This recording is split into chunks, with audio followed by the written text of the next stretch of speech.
Hello, Internet. I'm Paul Jones. Today we're writing some code, and off-stream, I had some time to do a little code, and I figured out that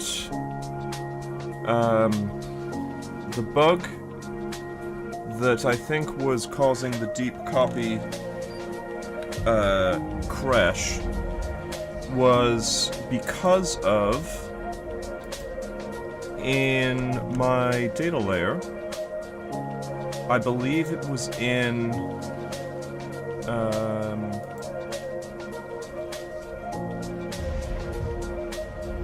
the item file here. I think I had marked this schema as being related to the RxDB item document, when in fact, I believe that it should be related to the item type. The reason for that is that this schema, the properties are typed based on what you input here. And the crash that I was getting was related to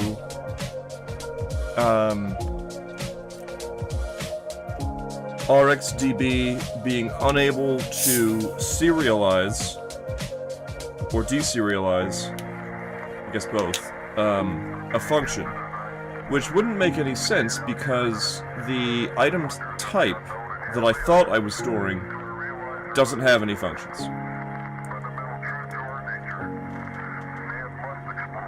Now, in order to determine this, I sort of set about trying to figure out why functions were attempting to be serialized, and in order to do that, I guess I started thinking, oh well, I should probably test the data layer. And once I started, tugging at that, I ended up putting the data layer in its own node workspace, and I read about the sort of logistics of that. So the way that it's shaped out now is that the main package or workspace is responsible for the specific implementation details of the storage and sync of RxDB, and this opens up the possibility that... Oh wait, I don't believe this should have node modules. Oh, okay, it's a reference, cool. That's pretty cool. Because I think I removed it from... Is that true? Let's see. No, it's here. I wonder why this has... because I think it should have RxDB as... and then... well... Interesting. I'm not sure why that is, but I guess I'll find out. Yes, this opens up the possibility of being able to write a test for the database where the storage is in-memory storage. And this is ideal because you don't want there to be any sort of, what's the word? Persistence to your tests. You want your tests to run and then be over with. So, I've actually never written a test for sort of in this fashion. So let's go ahead and look up, you can see I was Googling Node.js multi-modules. I think the term, if anyone's interested, is packages, but, or workspaces rather. I think package is another sort of synonymous term. So let's find Node.js. I think jest might Might be a popular framework, but let's just take a look what some of the options are here. Yeah, there's Jest. I've used Jest in the past.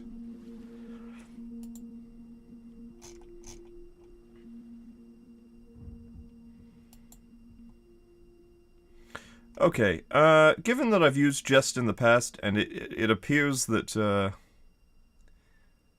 that it's the current favorite, I am not sure there's any need.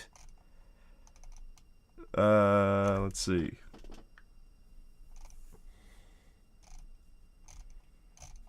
Okay.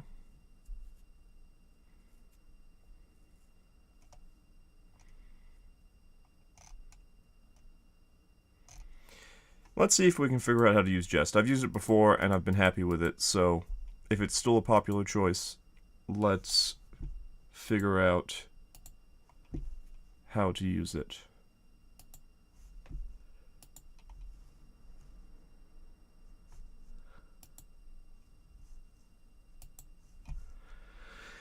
Okay, get started.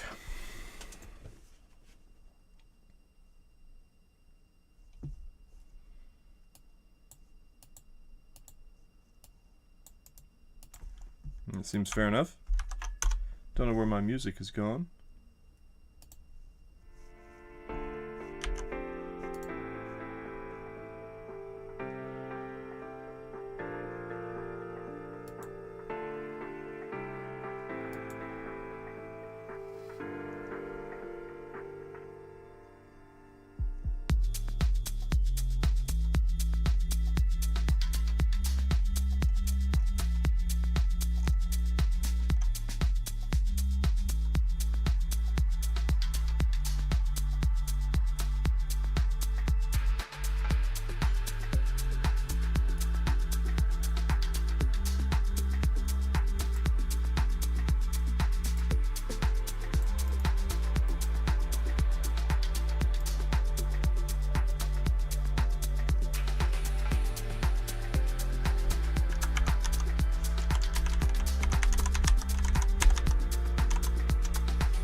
Workspace root is fine. Did it add? Okay, I mean, I did mean workspace root.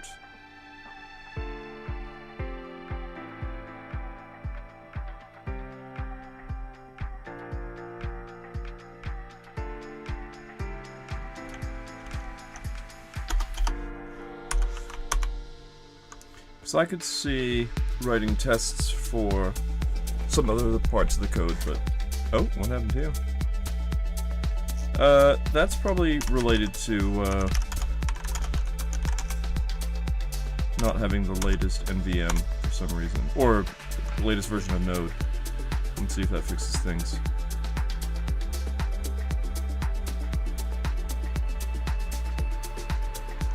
Okay.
Okay.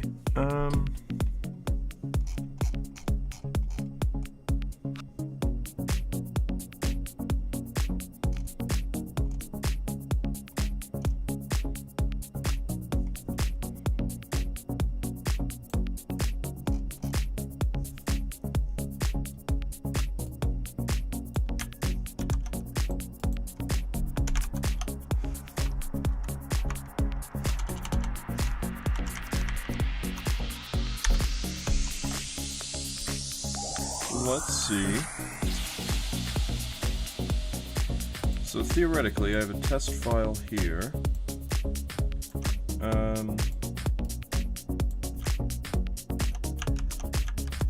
Let's just keep it very simple.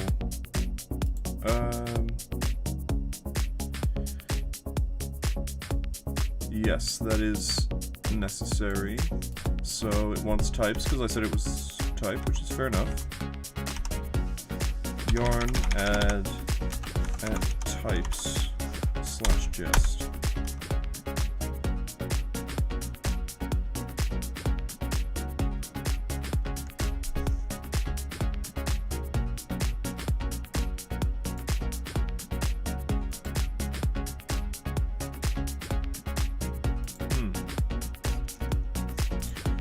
I think it just needs to be... Okay, it seems to have figured it out somehow. So let's just do 1 plus 2 to be 3. And let's see what yarn test does. Wow. Cool. That works. That's fantastic. Now, I guess...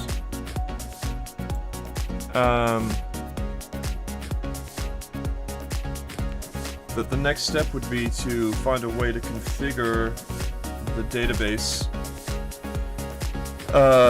with an in-memory store. And to do that, I will need to be right back. Just put on break.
been talking to myself this whole time. That's okay.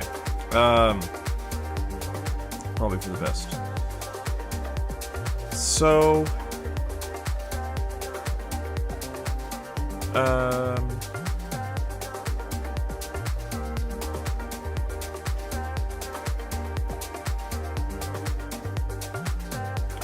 This usually means that there are asynchronous... Okay, well, that's probably because it needs to be stopped.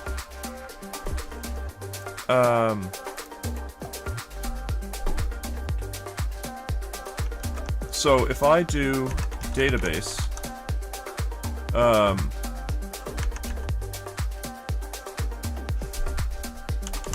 let's check the docs.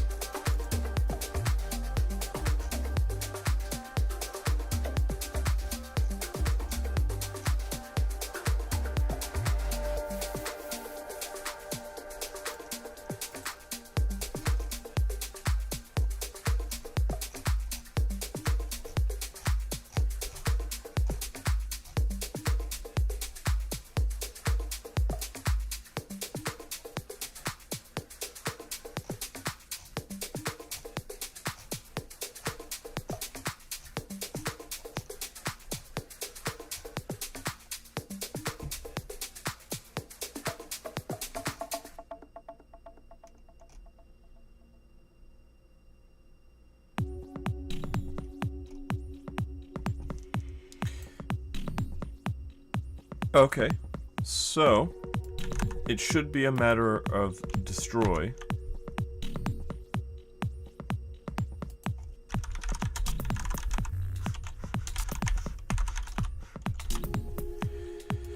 Now we should expect destroyed to be true. And that should end.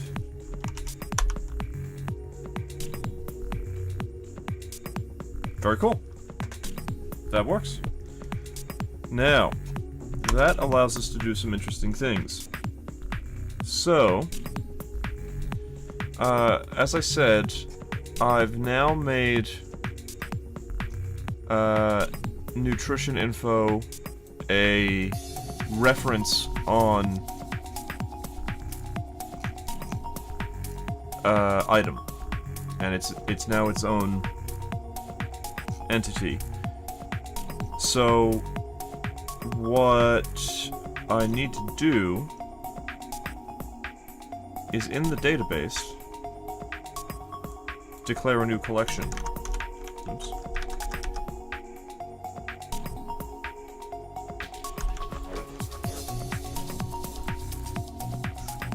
This complicates things somewhat, because that's two collections to sync, but it should be okay.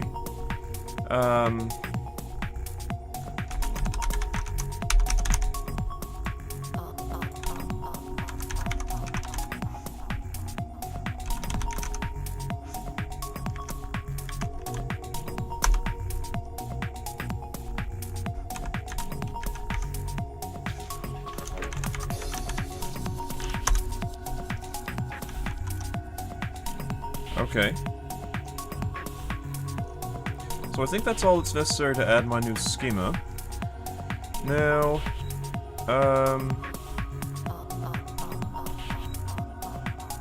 I guess let's write some simple tests. So,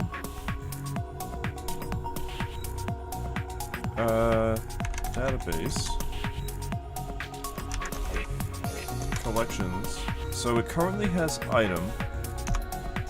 Where does it believe this to be declared? I think I declare, right? Oh, yes. Oh, I have this, add collections. Oh, I remember what this is about. I think I'm actually gonna remove this function. I don't think I want this to be used elsewhere.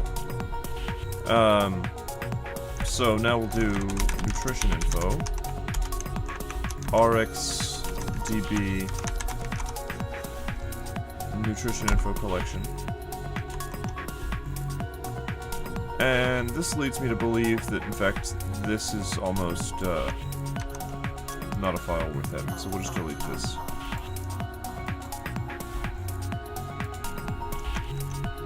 And we can get rid of this.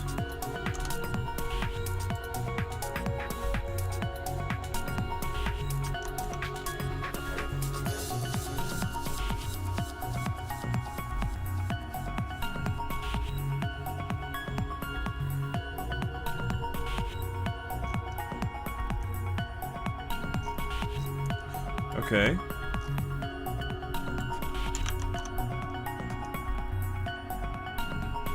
Oh look, I have node modules here. I hope this is sim-linked. Otherwise, things are about to get very confusing. Doesn't look sim-linked, so not that happy about that. Also doesn't look ignored.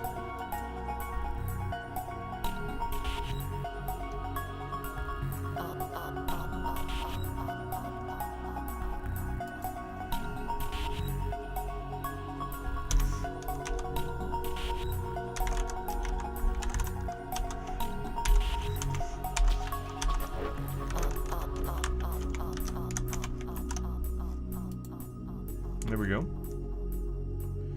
I should probably ignore bin as well. I think. Or is... I think this might be what is used... Yeah, I think I need that. It's not too... Well, I guess technically it's generated. I'm not sure about the answer to that. I think I'm going to ignore it for now.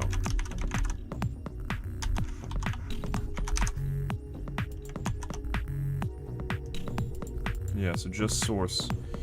Not sure about that decision, but better safe than sorry for the time being. Because it's generated, technically. Anyway.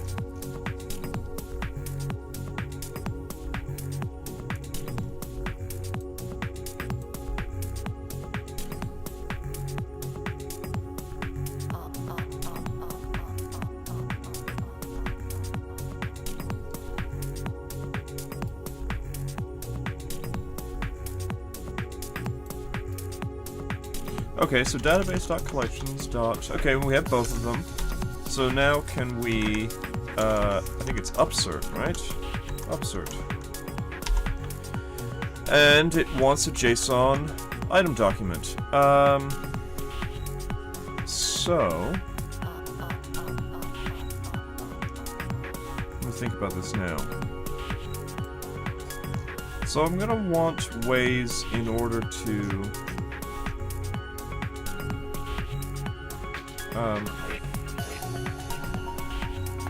debug this. So I could add convenience functions, but I think the approach I'm going to take is we're just going to make one. So ID, data ID.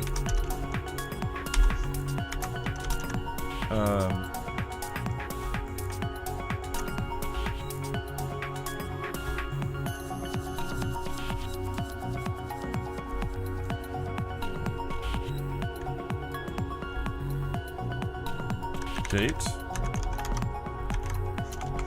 New date. Type. Item type enum. Item. Name.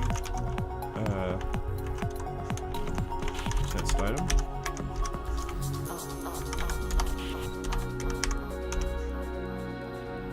Price cents. Count. So this is like servings in this context. 12. Sub-items. Make it the empty array for now. And we also have nutrition info. Now, nutrition info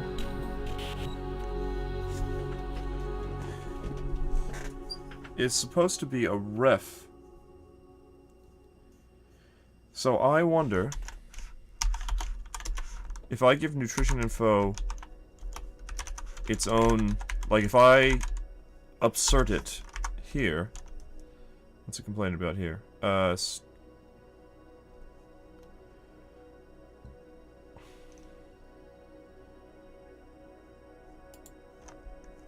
Oh, I think it's because there's, like, required fields on nutrition, which is fair enough.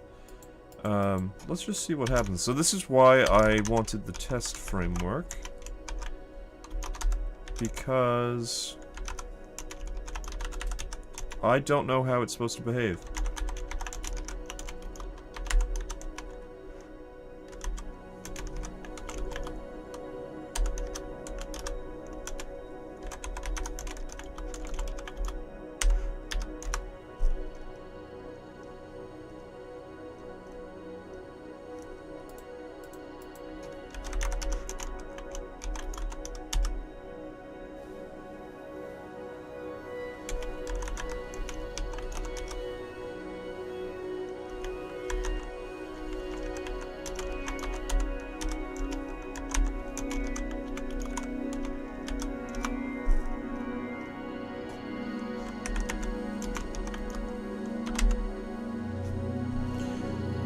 Now, I think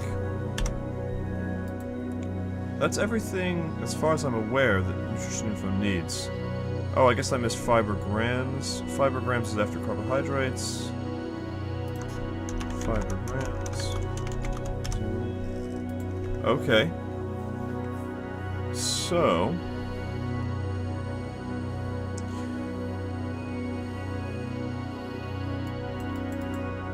let's call insert. Oh, what's wrong with...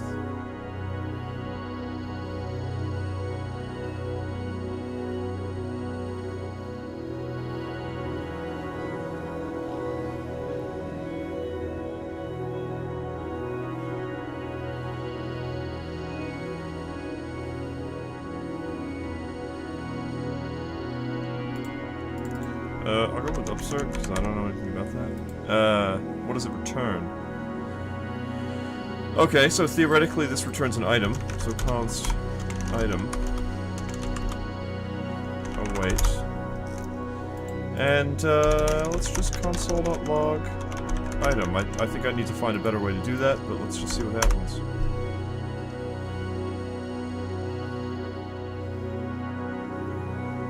Cannot use import statement outside a module.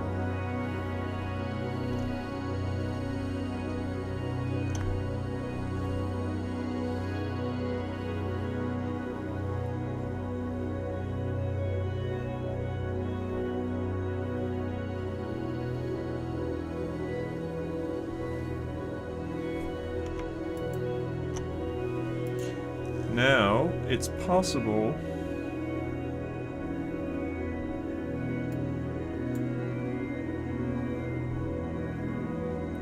this needs to be here.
Okay.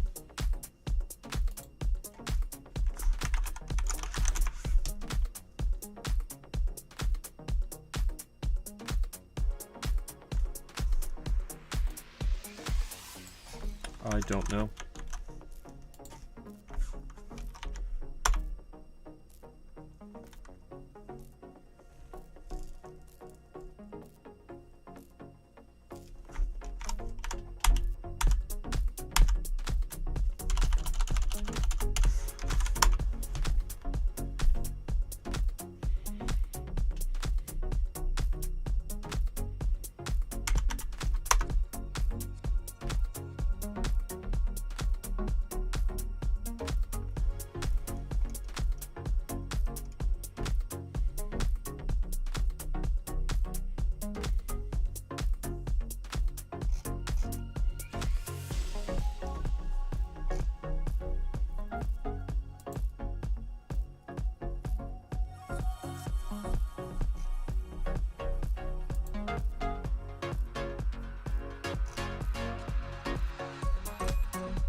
Hello.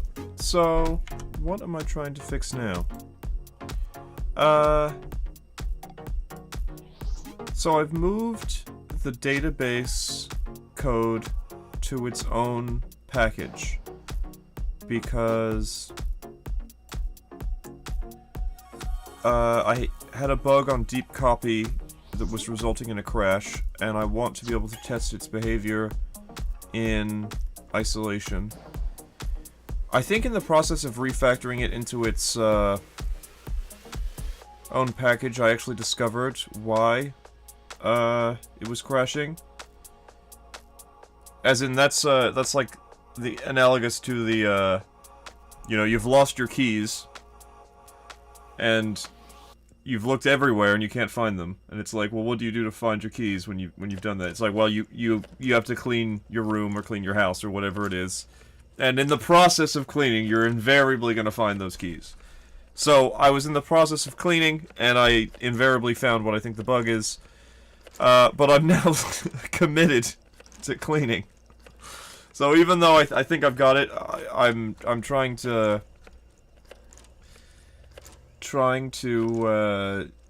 get... Is it the spider? Yes, a lot of my problems do seem to be structurally similar. But no, not this bug. Now I'm trying to get the test framework to work.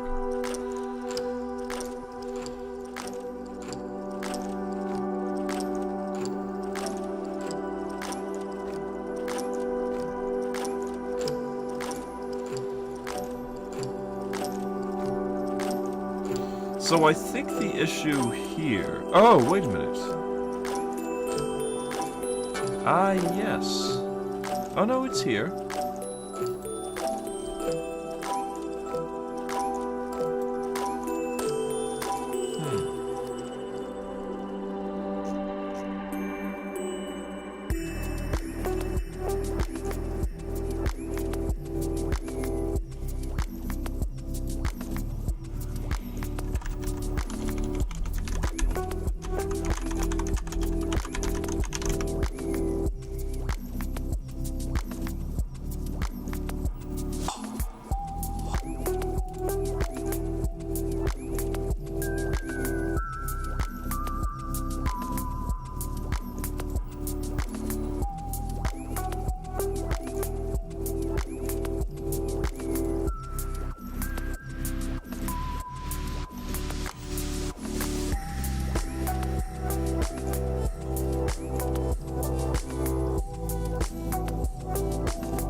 Oh, I see.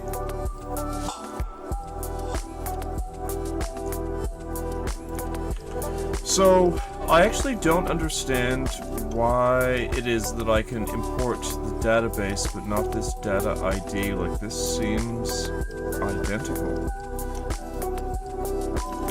But let's just prove the point by removing this and just adding this. I mean, it's a small enough function that, at least for the time being, I would be quite happy to just do that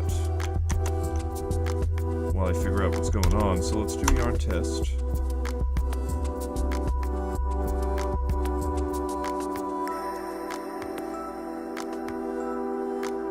Cannot use import statement outside a module. So I think this is the same issue.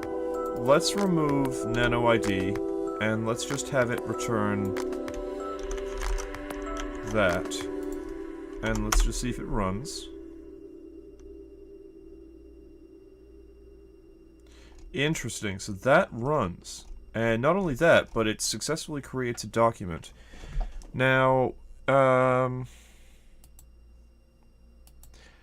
specify nano ID here in exactly the same way. Why would it be that I can't use it?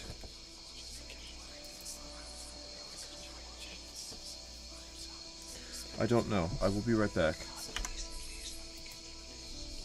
This is a cool song.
So, what is it about Nano ID? Is it in here? I'm not necessarily convinced that this should...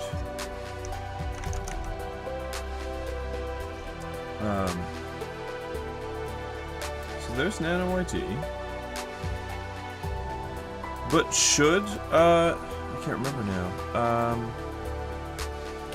Workspaces. This document covers yarn. Yes, okay, classic yarn, I guess.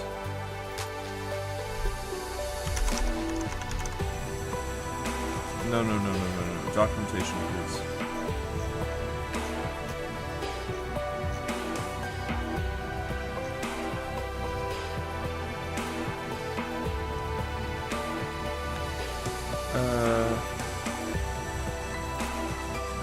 Docs.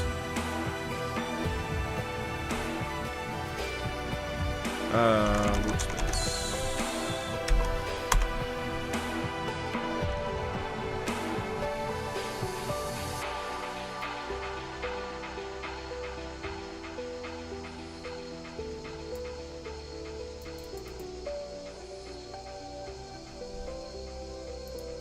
Let's delete our node modules. In fact, we'll delete this bin too. Let's get rid of all like generated stuff. This no longer applies. We can delete that. Let's delete this. Yarn lock, you can delete that. Delete this. Okay. Furthermore,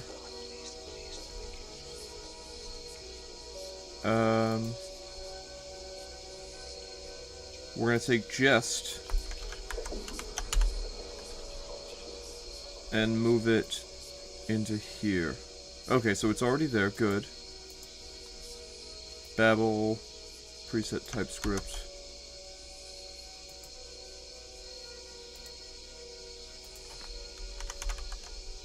Okay.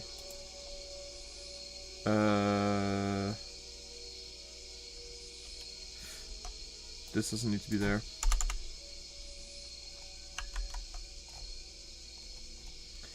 So, this is exactly the same as it was before, with the exception that I changed workspaces to workspaces DB.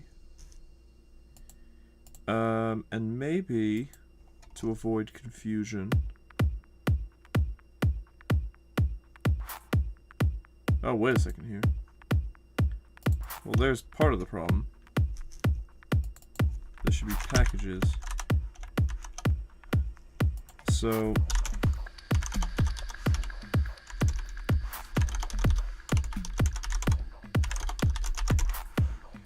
yarn install.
So, running yarn install on the root directory has given me... This is excellent. It has given me a symlink to the node modules in the root directory. Fantastic. Now, if I were to yarn workspace.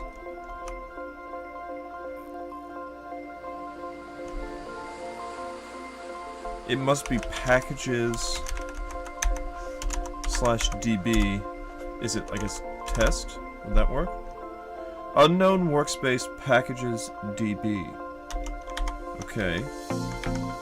Well, what about its name? Which is this.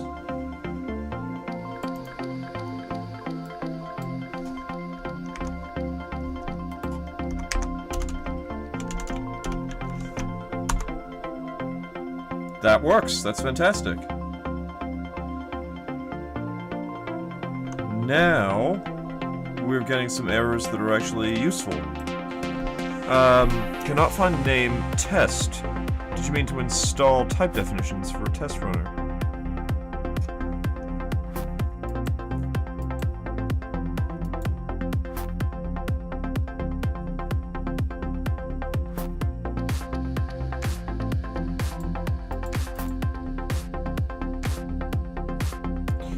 Oh, yeah, okay, that's fair enough.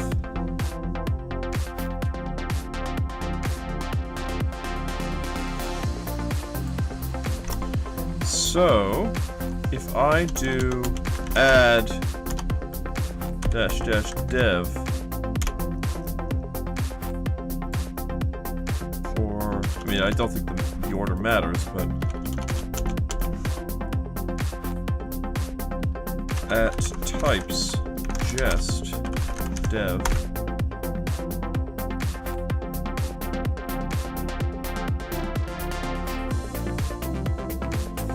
So, if I leave and come back,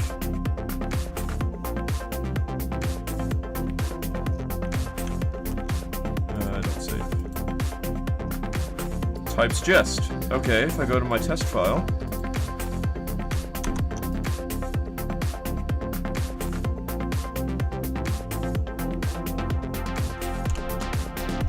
if I were to test from, say, jest, module jest has no export. What does it have then?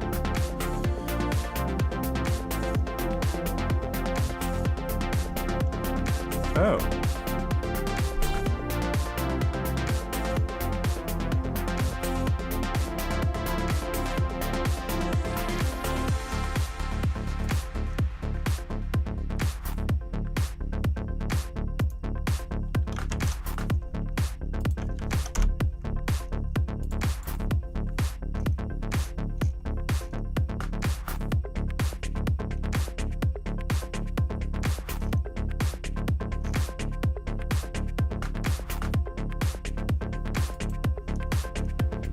I don't think this is the answer, but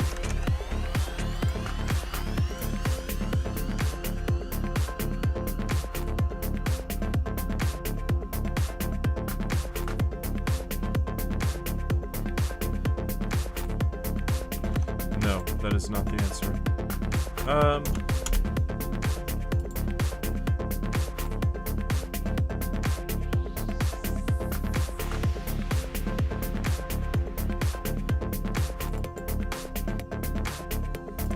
So we have jest and its types.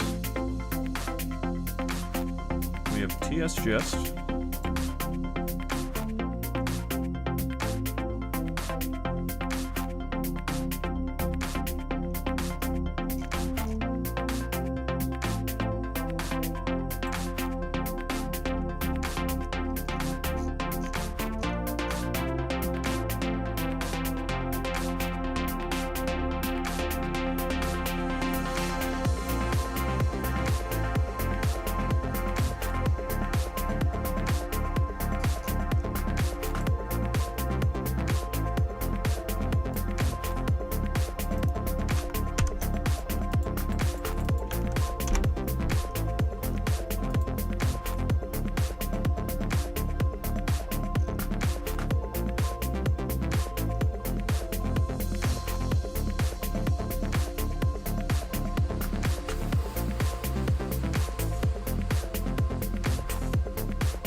Force consistent casing in file names. I like that.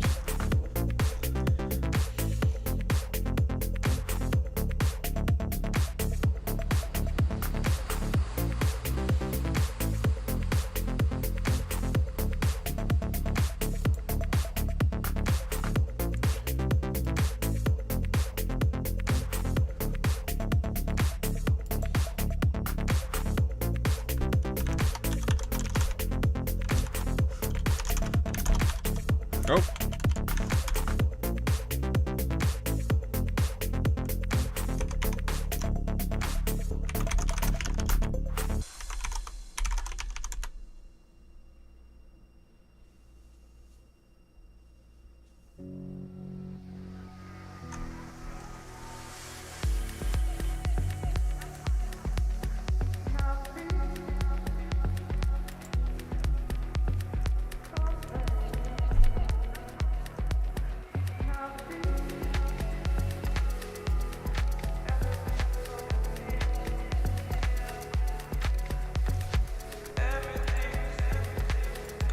I guess.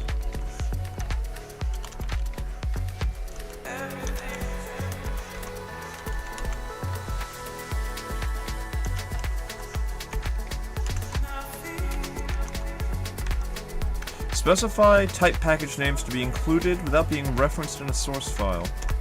Okay, fine.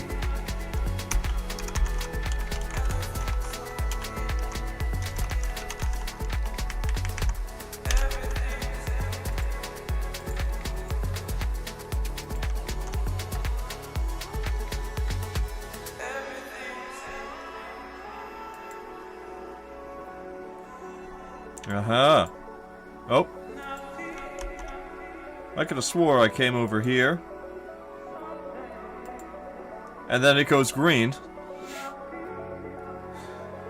Now I open it. All of a sudden there are problems. Well. Let's see if those problems are problems at runtime.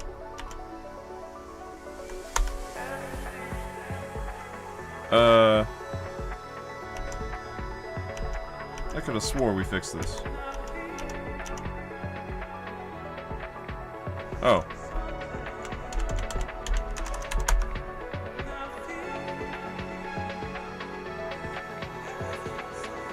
So, it's a problem at...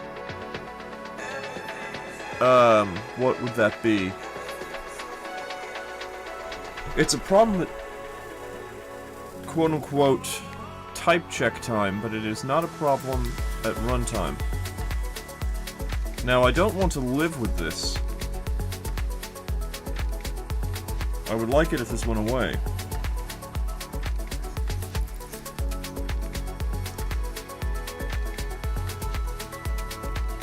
But, you know...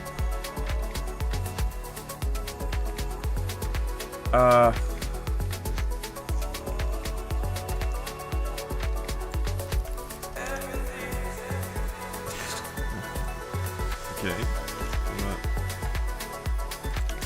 You know what? I can live with that. Let's see if it works.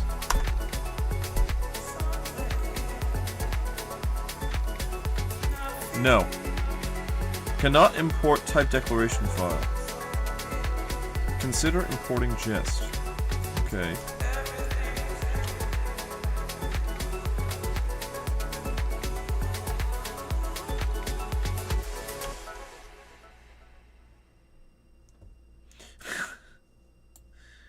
It doesn't have an error, but when... At types jest. Okay. Maybe it's this. At types / jest. Oh, don't do that.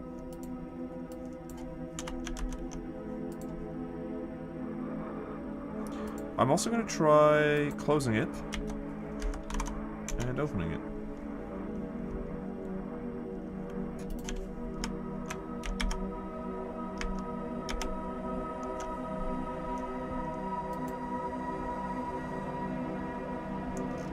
Fingers crossed. Sometimes that does the trick. like the song.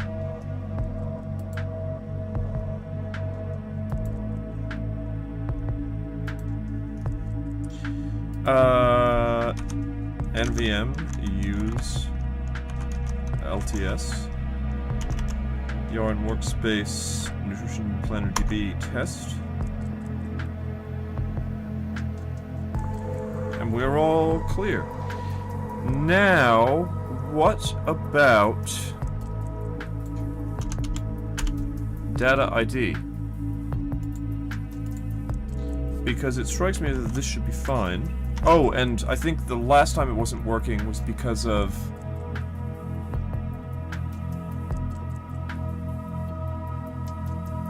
the global import scheme, or whatever it would be called. No.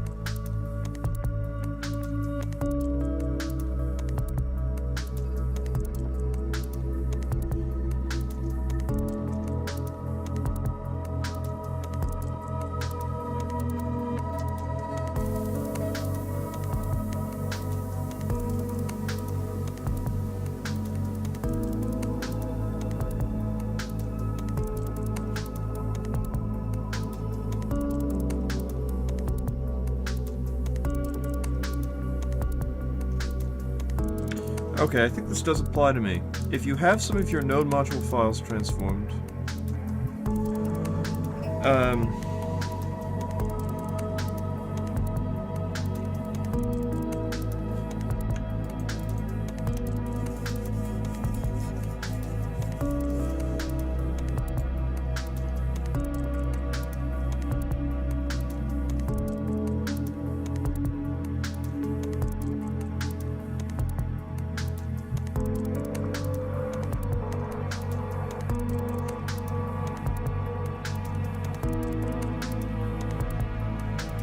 oh, did I miss that?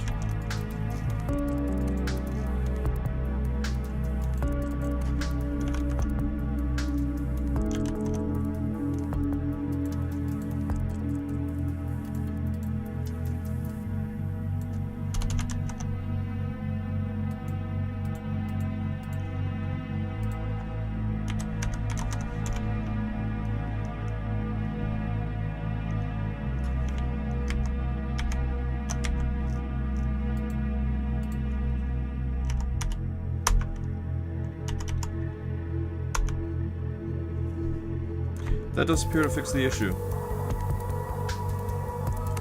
But not this. Okay, good.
Ah.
I have to admit, I have no idea.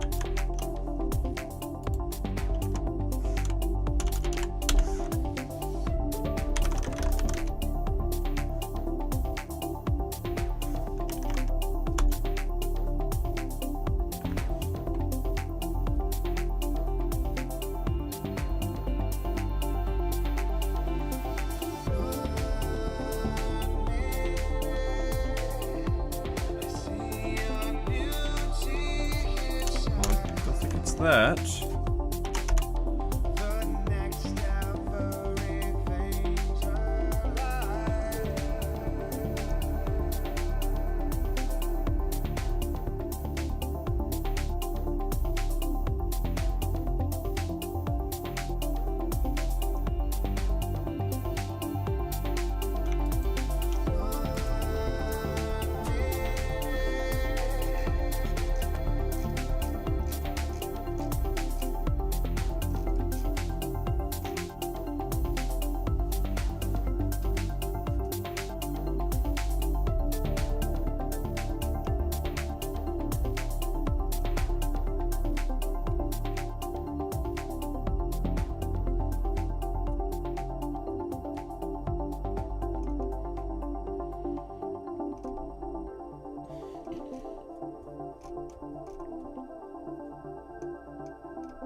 Okay, in fairness, I have not done this. I should have read that.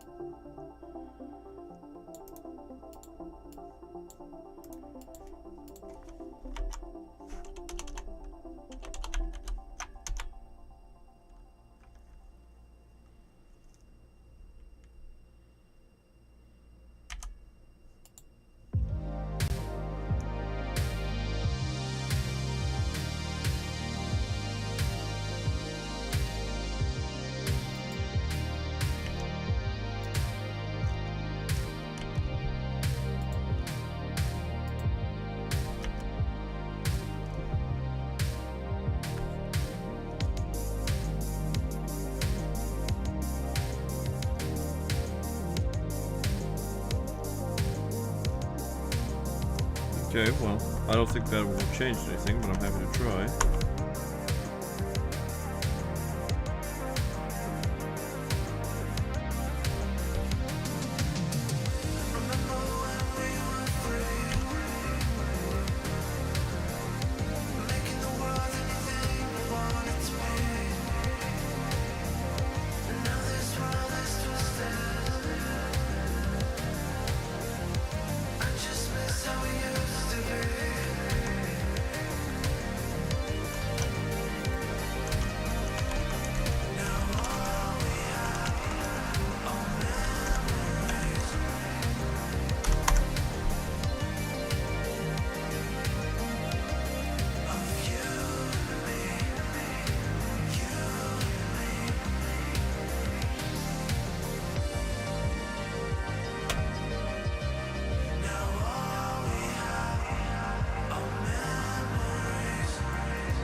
I have no idea if that's better or worse.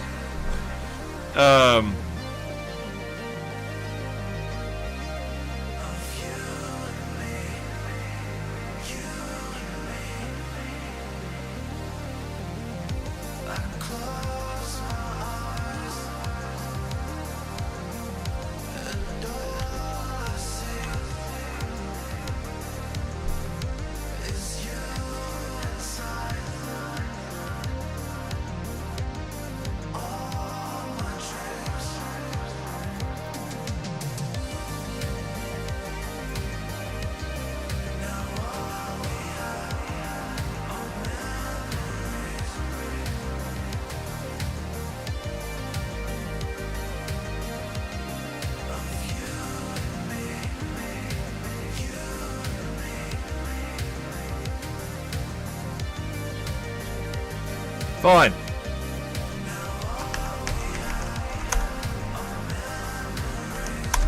Rolling the dice. No. Failed to parse the TypeScript config file. Just tsnode is required for the TypeScript configuration file. Make sure it's installed. Cannot find tsnode. Okay. Well, I can give you tsnode. Sure.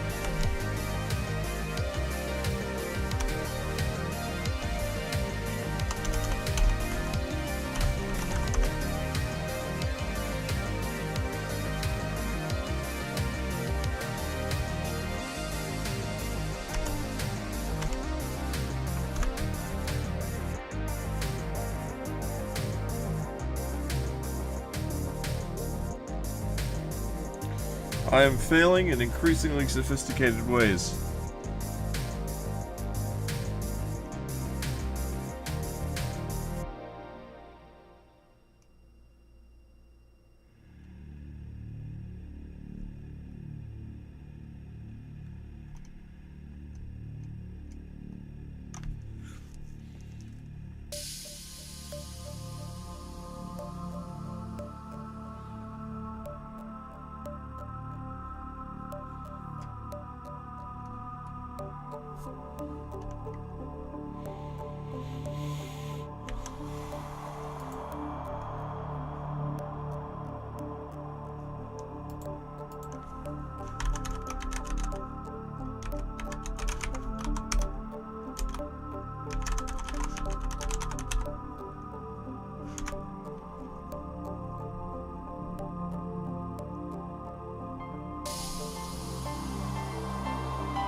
I don't want to mock it, I want to actually import it.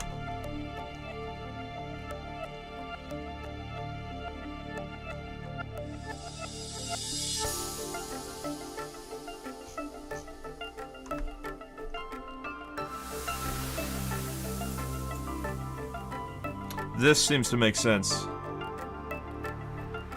Okay. Yeah.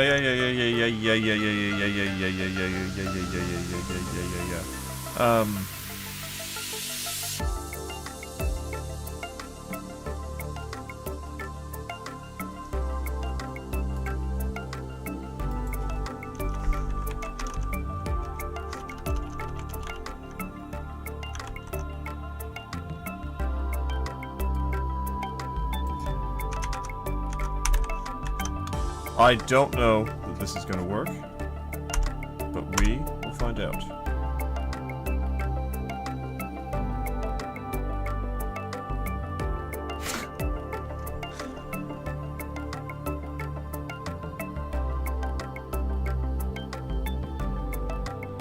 You appear to be using a native ESMAScript module configuration file, which is only supported when running Babel asynchronously. Okay. Continuing to fail in increasingly sophisticated ways. Let's see what the Google machine tells me about this. For anyone encountering this problem, this has got to do with Babel settings. The use of MJS, CJS, or JS extension for the Babel config extension.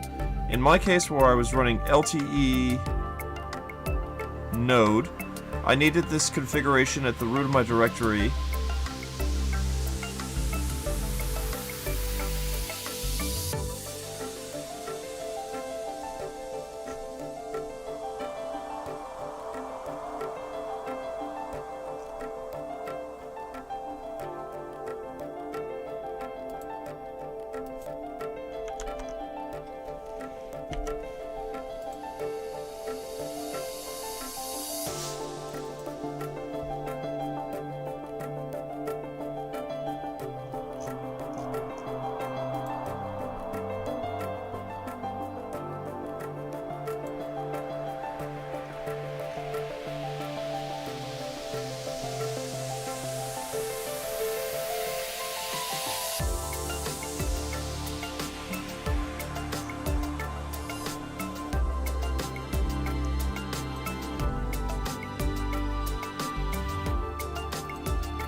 I mean, I don't know if I believe this, but let's find out.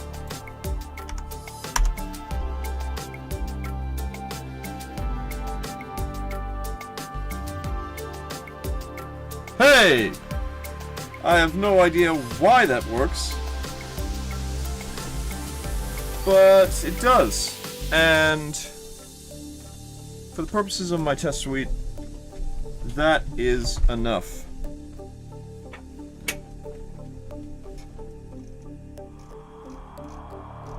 Fascinating.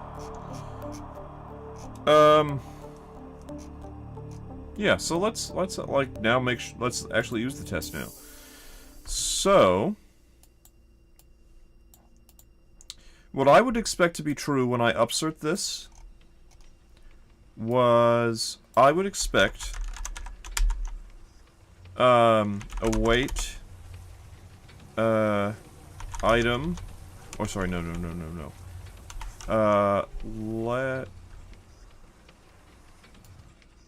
Let's just write some conveniences here.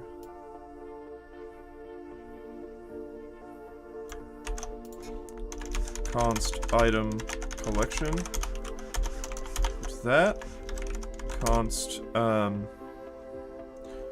nutrition info collection to be equal to the nutrition info. I think I might change that to just nutrition. I know it's obsessive, but in fact we just do it now, screw it.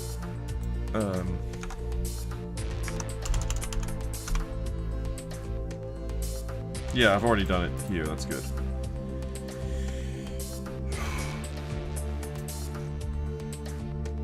I just have to do it here. Yeah, that's good.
So, after we execute this, we would expect item collection and nutrition collections lengths to be 1.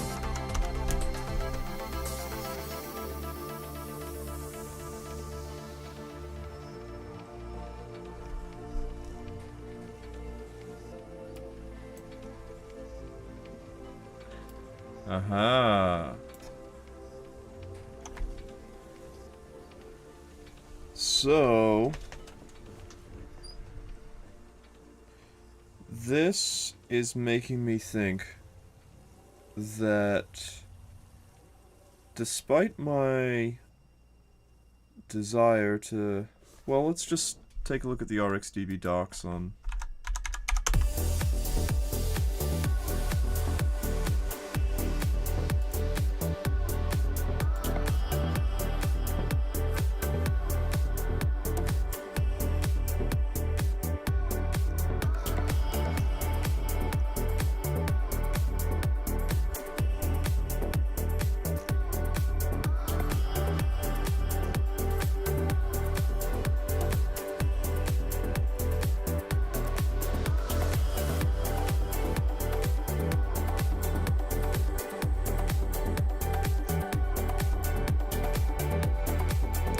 Well, I'll tell you what.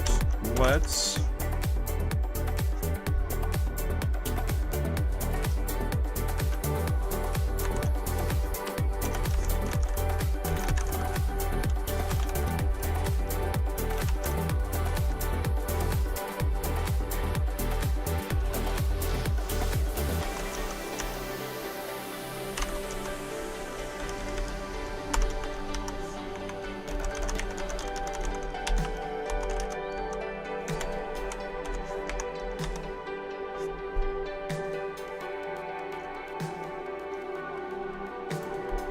Let's see if it has stored incorrectly, in my opinion, that whole document. Oh.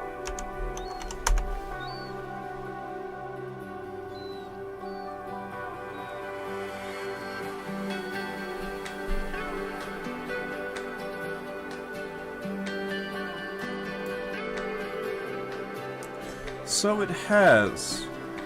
Now, it could be that I'm using this incorrectly.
Now wait a minute here, because the item schema actually does contain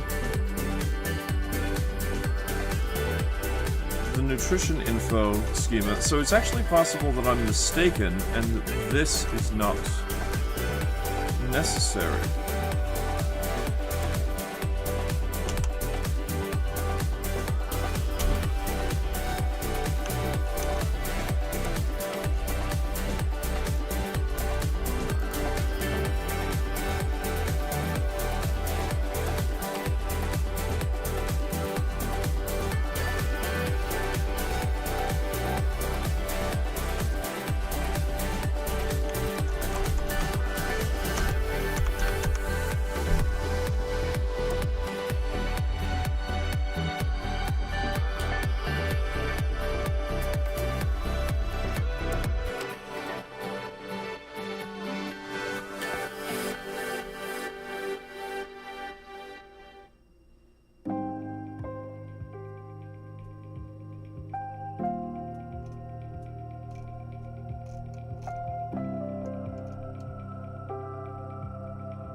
Actually, now that I'm thinking about it, I don't need a separate collection for nutrition info. Because I'm never querying it on its own.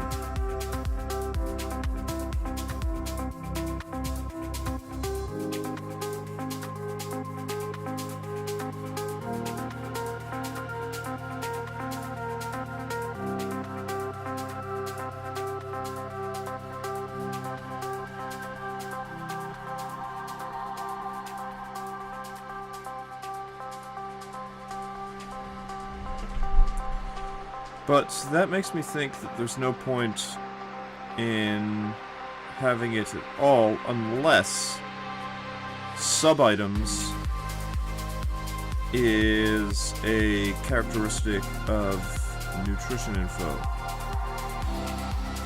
But I think this just makes things messier than necessary, if I'm honest. So, despite having gone through the effort of doing it like this, I think I'm going to revert that change. I don't think it makes sense. Let me just confirm that.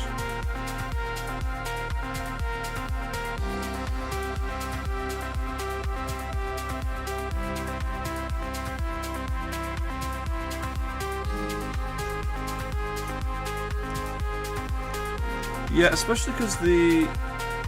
Oh, well, hold on a second here.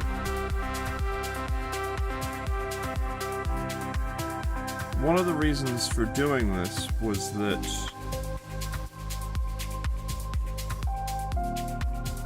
it simplifies some of the math.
I think I'm going to accept the slightly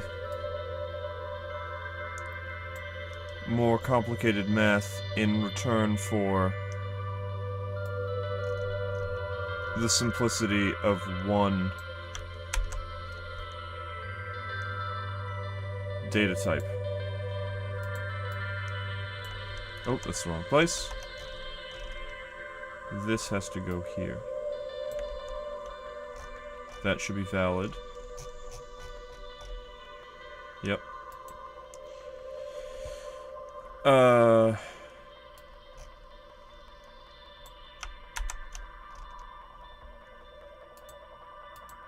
And this should go here.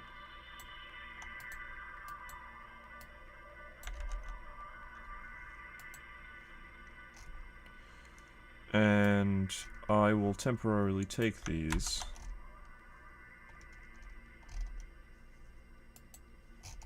to put in here in comments because I don't think they're valid yet. They're still relevant, as are these.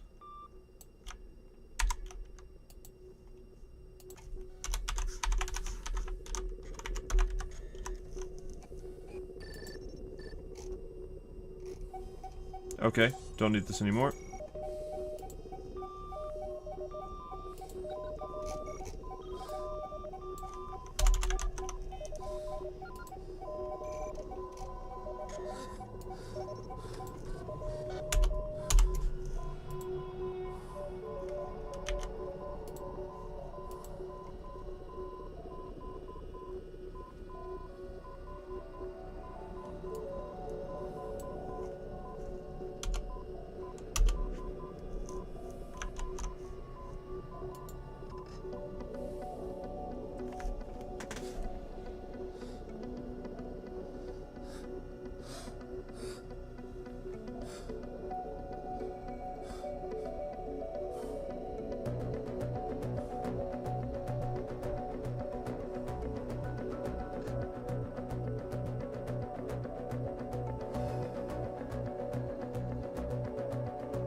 Okay, good.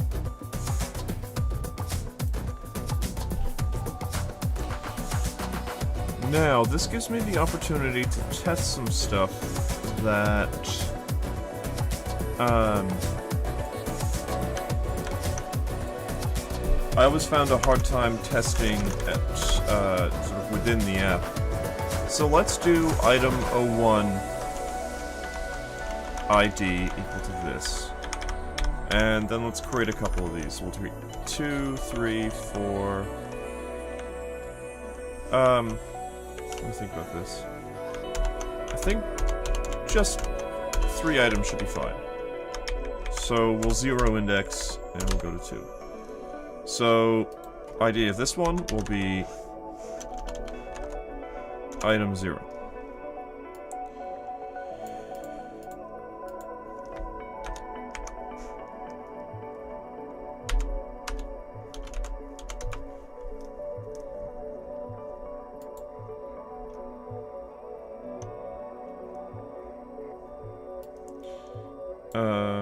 And we'll call this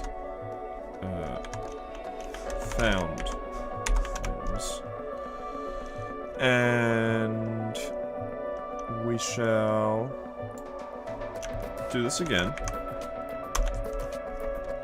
for item 01, and 01 will be, say, $19.99.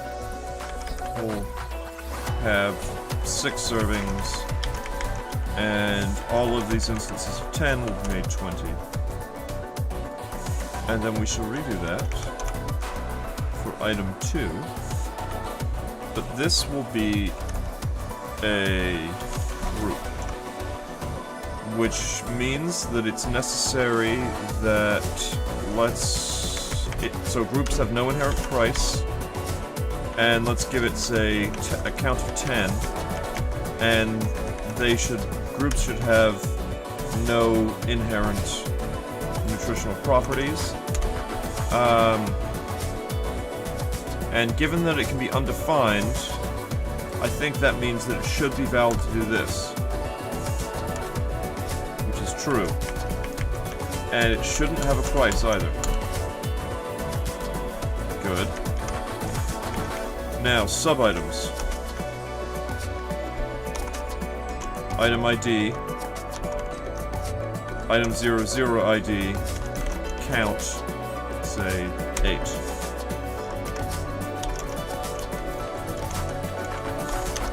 Item ID, item 01 ID, count, say, 4.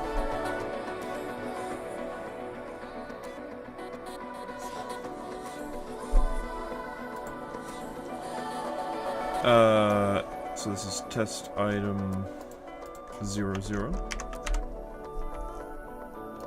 Test item 01. And then this is test group. So, whatever. We'll call it test item 02. Group.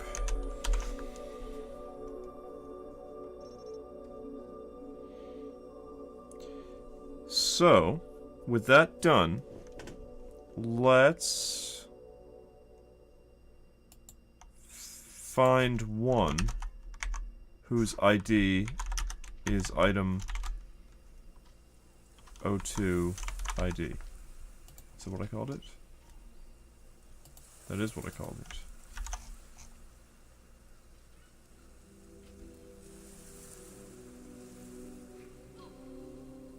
Huh. Oh, 0. Okay.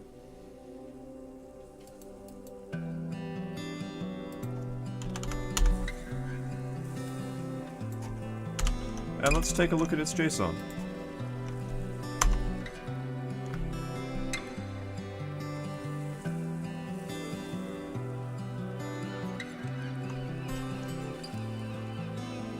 Cannot read properties of null.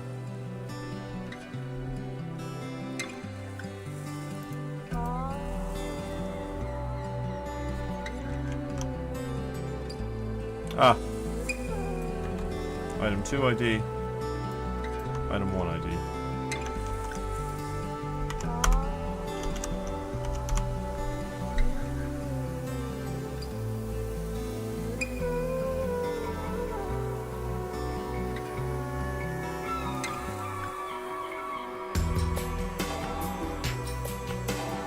Okay, that is what I expected. But,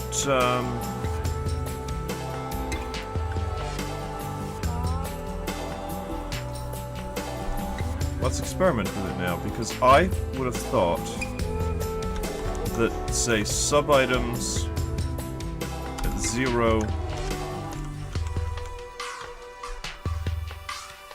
Let's take a look at populate.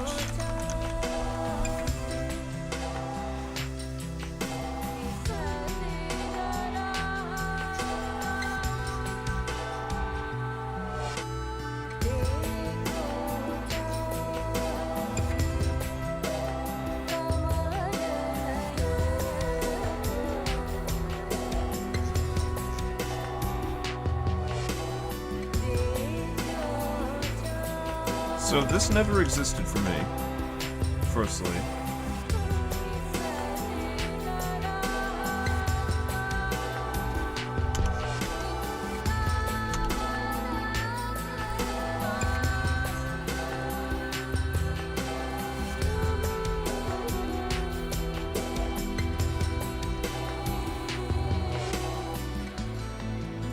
So what about dot populate sub-items? What does that return? I don't know. Let's see what it does.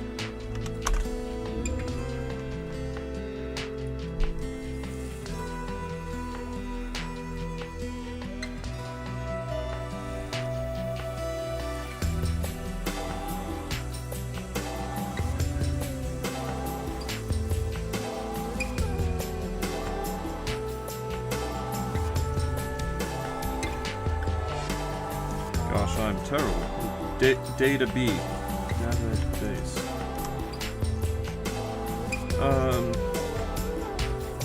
Okay, that's not altogether shocking.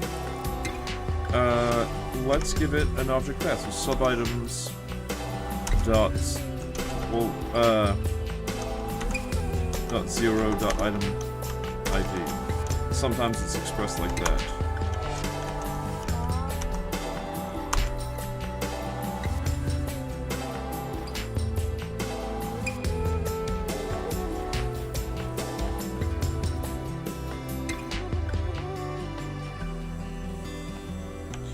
Okay, I can add the dev mode plugin.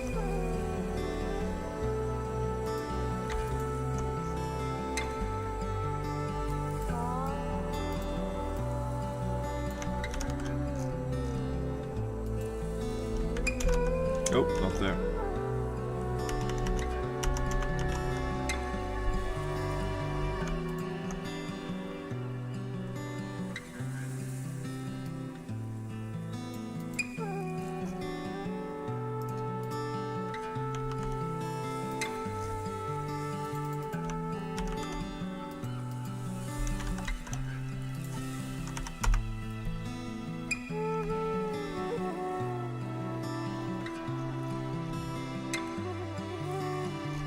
Oh,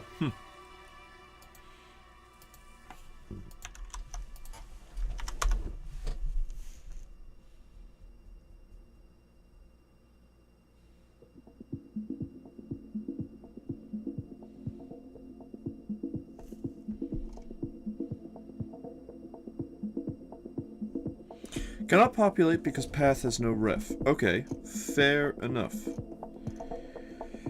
Now, what about, say, sub-items at 0 dot item ID? Is that a valid ref?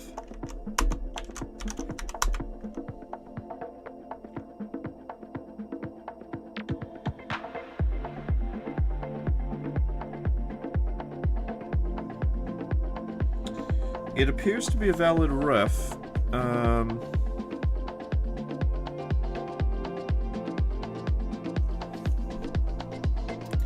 But it does not appear to populate.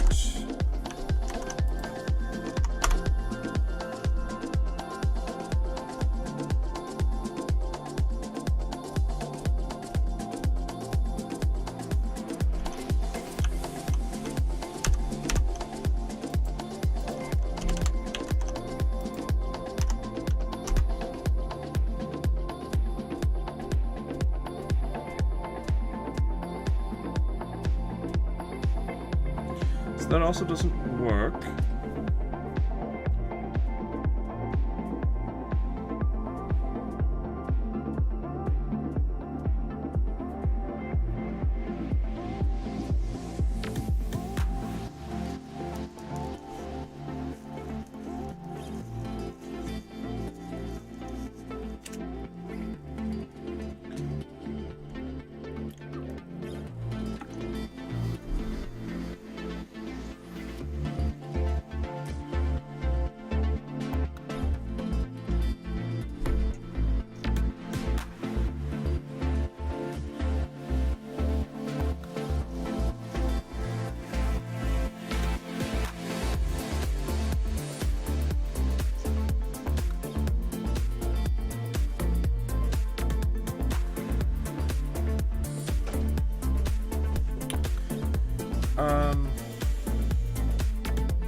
It would be very convenient to use this populate method, so I'm willing to try...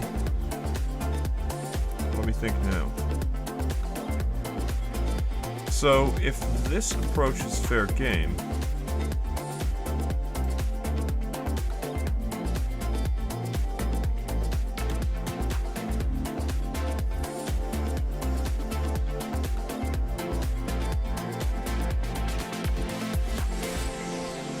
That should mean that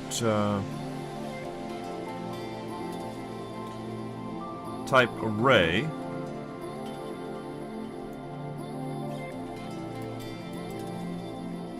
ref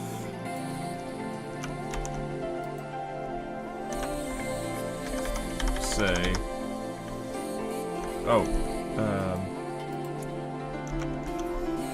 ref sub-item. And then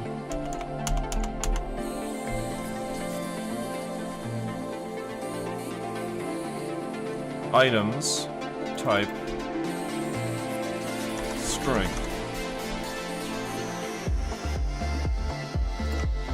And now we need to create a sub-item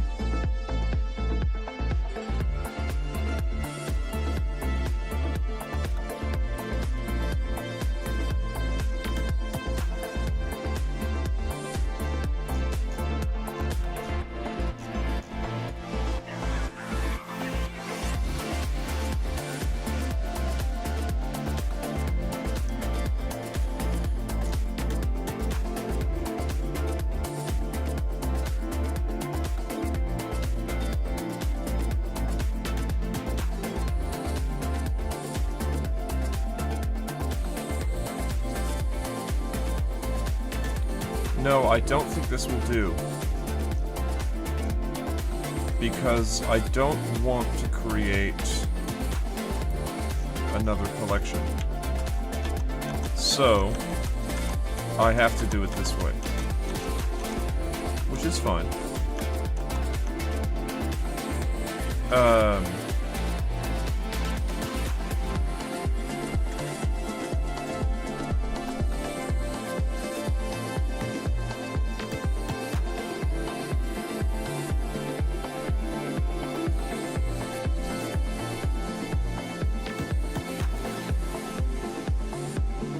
Okay. Well then, I have to write my own populate, which is fine. But let's figure out how to do that. So, item has RxDB document methods. We can write a function populate sub-items, say, and it takes nothing and it returns a promise of an array of item documents, right? Oh, okay,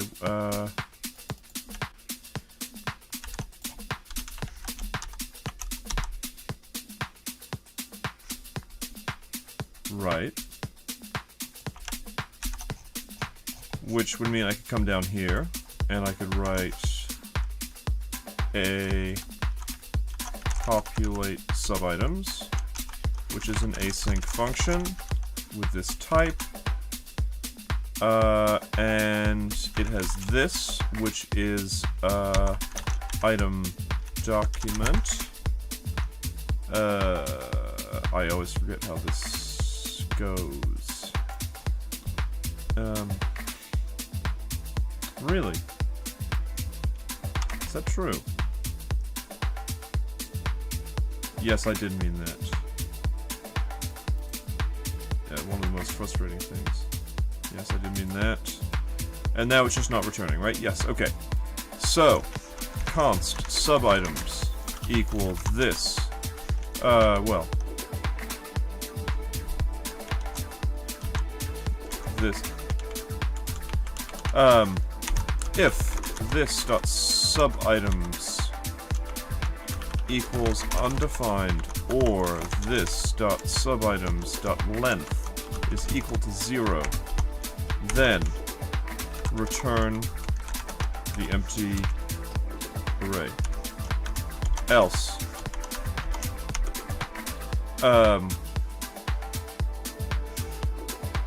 return promise.all this dot sub-items dot map value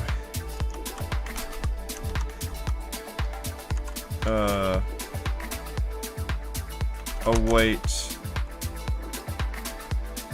this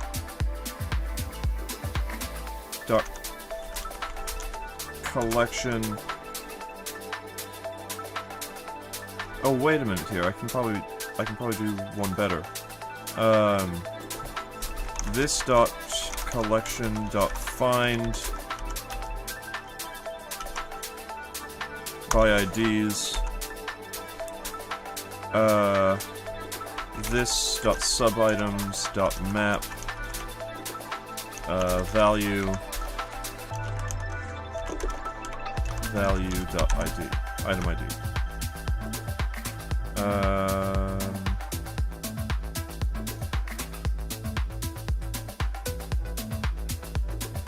Well, let's just take it one step at a time then.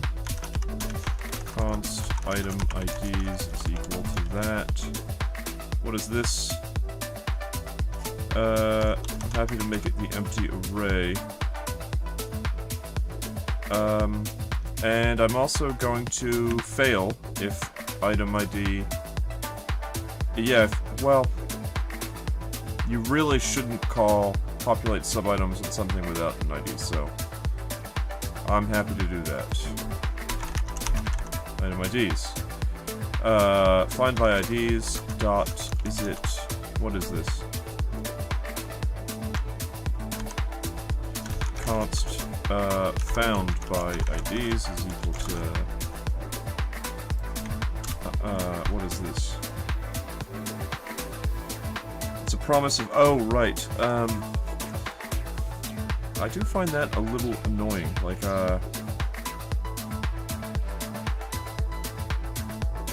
I guess I can just do. I suppose there is actually a use case for that. But wouldn't it be entries? No, it would be values.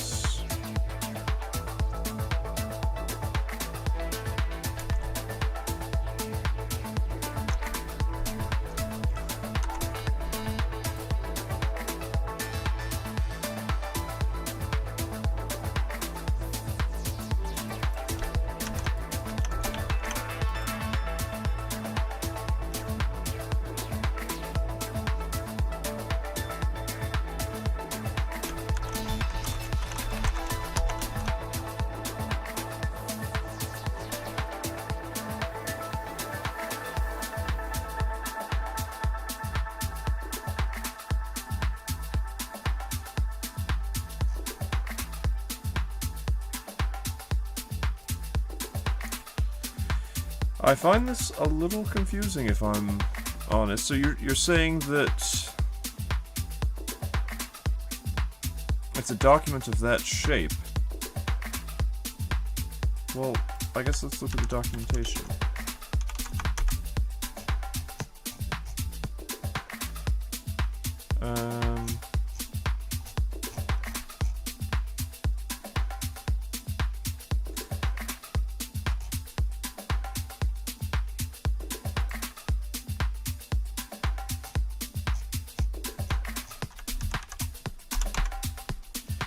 Find many documents by their ID. This has way better performance than... Yeah, okay, that's why I'm here.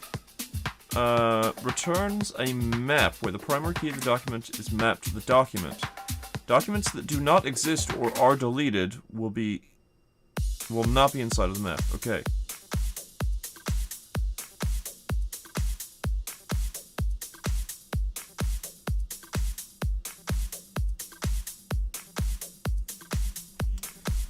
So, I have said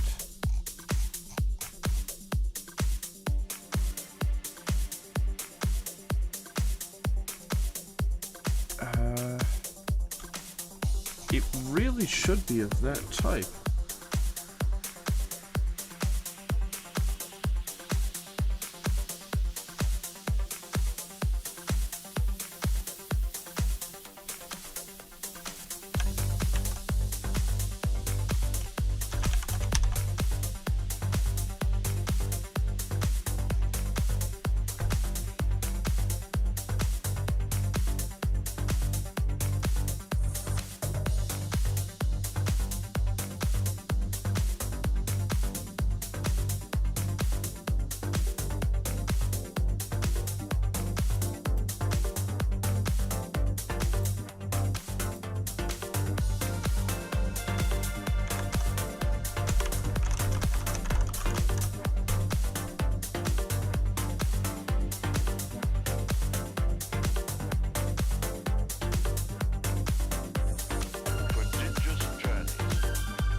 Okay, that's good.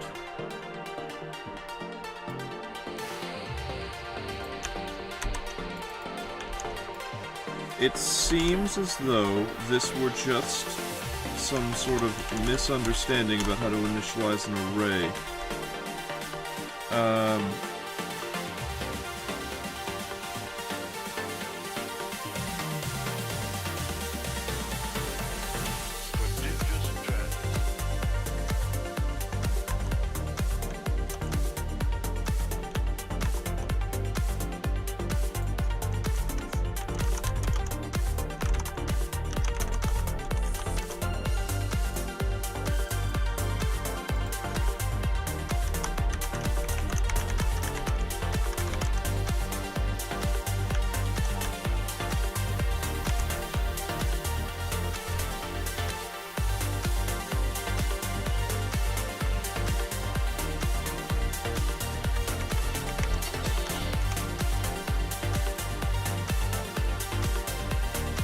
Okay. That's good.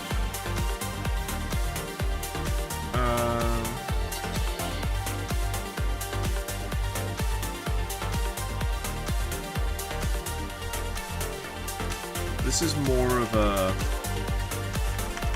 find sub-items. Find sub-items. Okay, let's test it.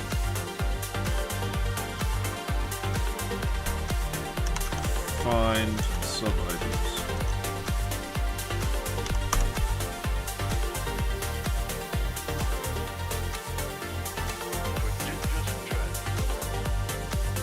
Fantastic. So, that works.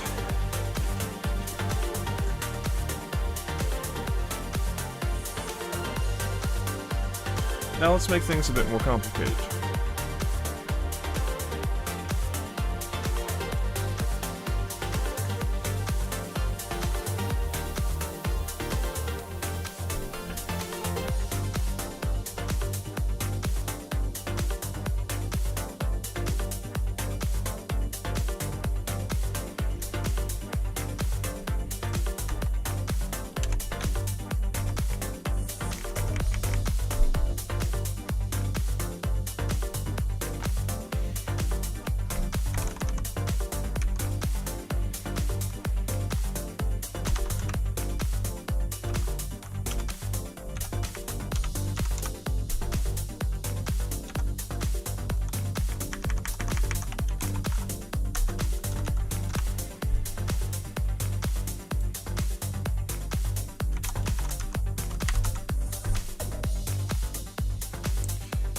So, I'm actually going to make this item 2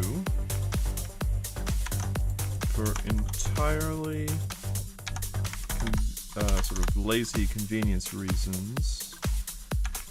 Item 2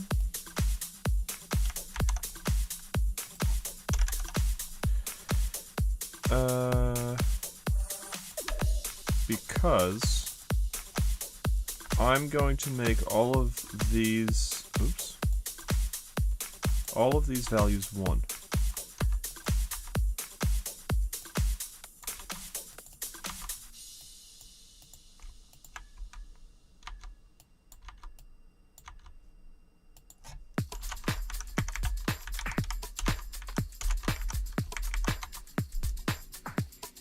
And I'm going to make all of these values 2.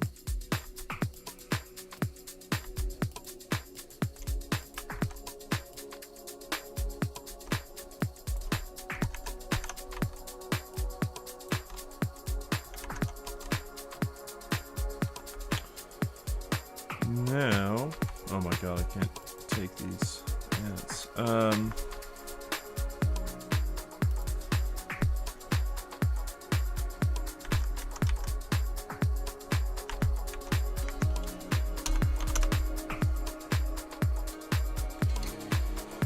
And we shall add 1 of 1 and 2 of 2. And there shall be one of one of these. And then let's do it like this.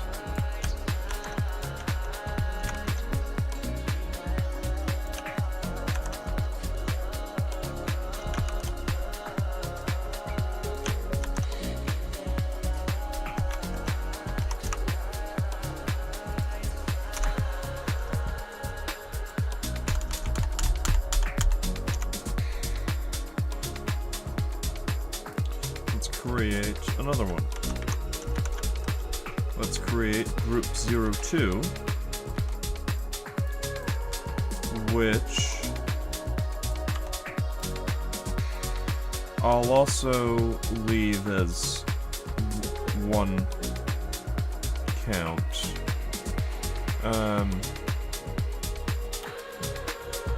So actually, we'll make it so that group 1 has 1 of each, and group 2 has 2 of each, and they both have a count of 1.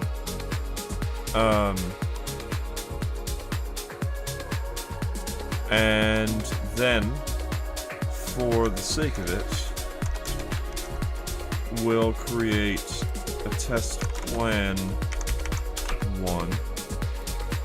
This will be a plan.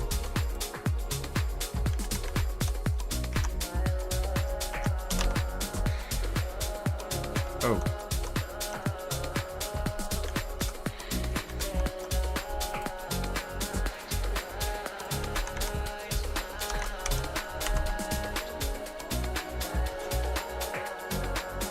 Fantastic. Now, maybe for the sake of it, I'll always query, and we'll just upsert here. We won't, grab those.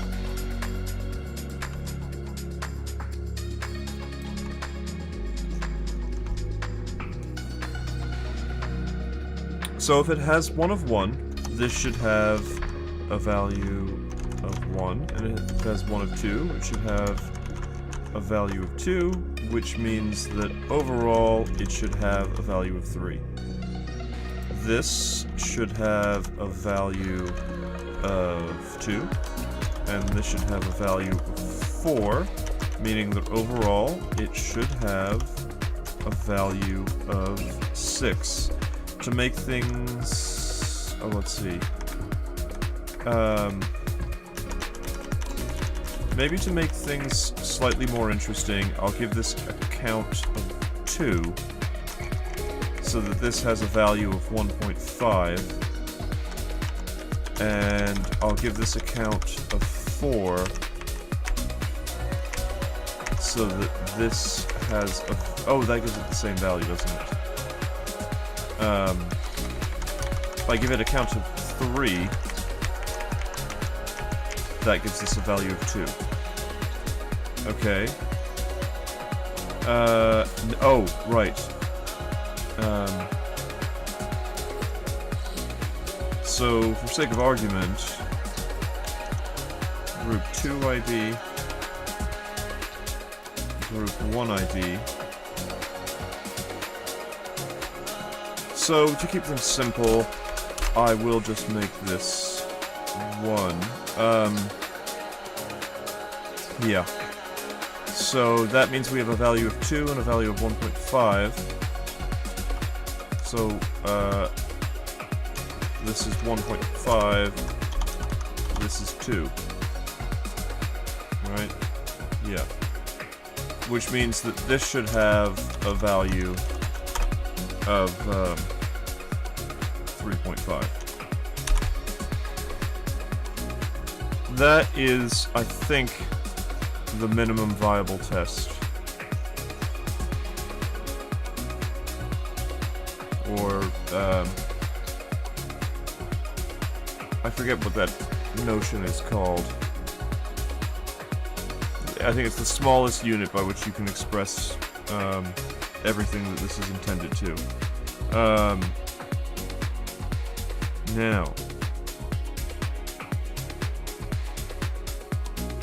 we want to operate on plan 01. And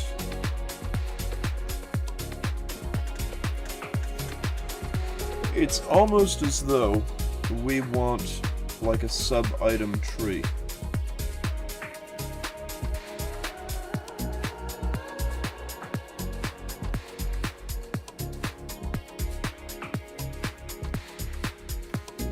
And we should be able to get that.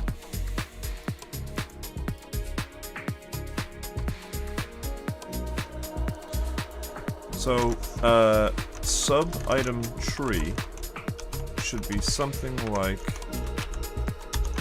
oh, what type do we have here? So the sub-item schema is not quite what we want.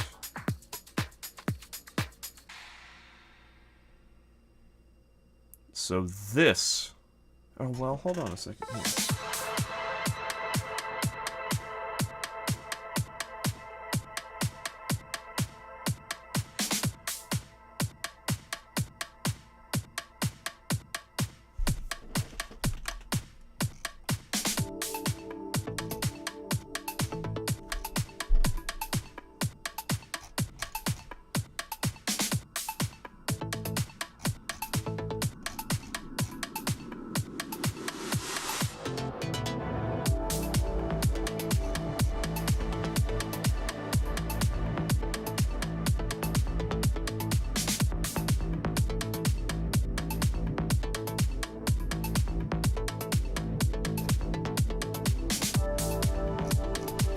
So what if, in order to,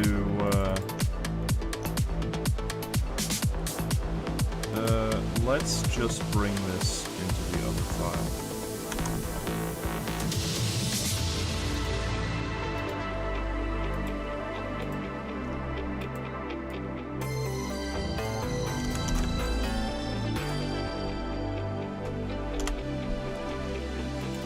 What if I were to say that there's an item ID that is required, but there's also something that's just strictly for my convenience, and this is an object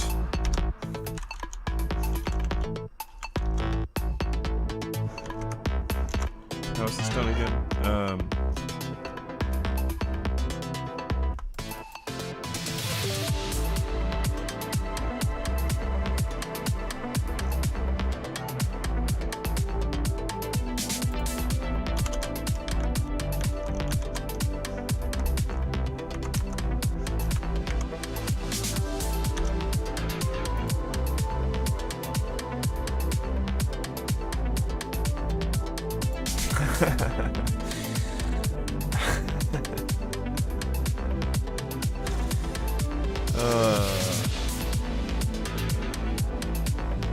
Okay.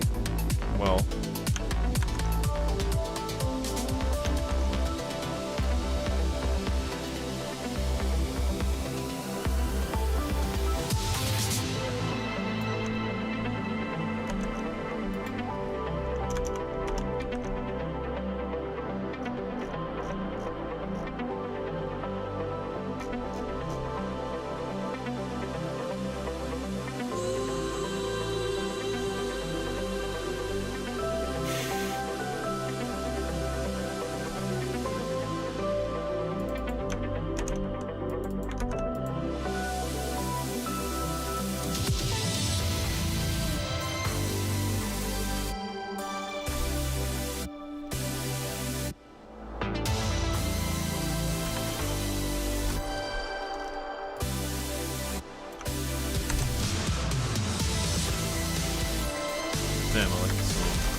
Let's try that.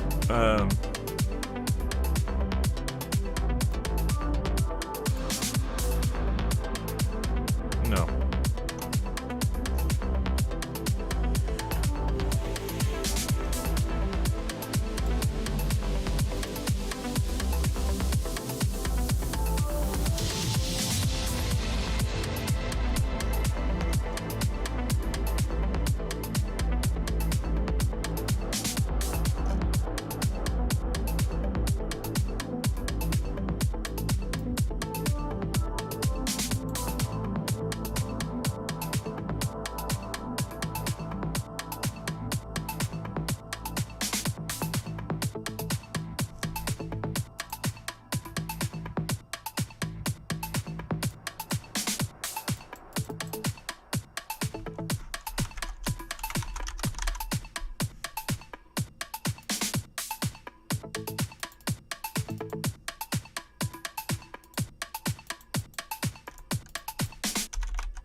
I also like this song.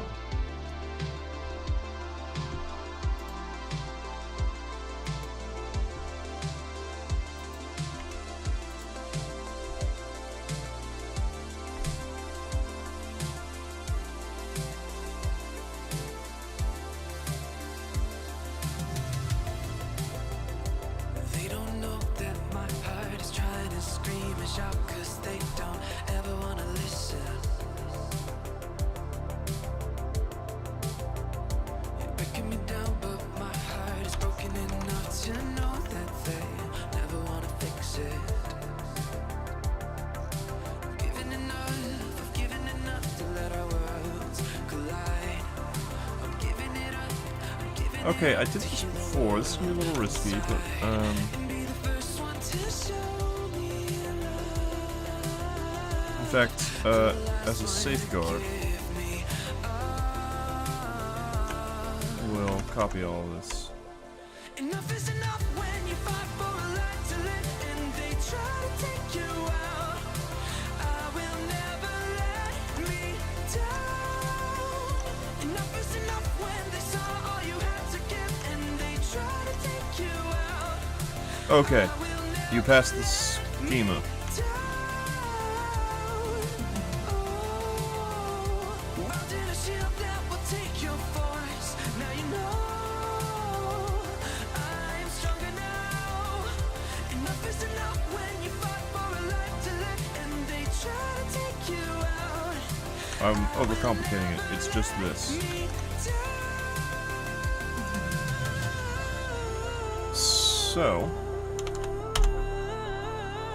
with that said, I'm not sure that this is possible, but because of the recursive nature of it, let's just see if, yeah, no. That is not possible. That's fine. Makes sense. But I'm going to mark it as optional because I'm only going to use it. Let me think, is this right?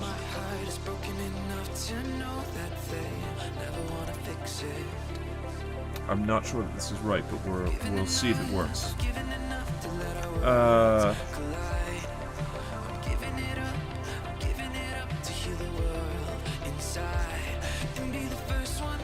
It would mean... Oh wait, what's going on here? Oh, I just need to import this. It would mean... Oh, yep, item schema. So can I do it lazily?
Very interesting.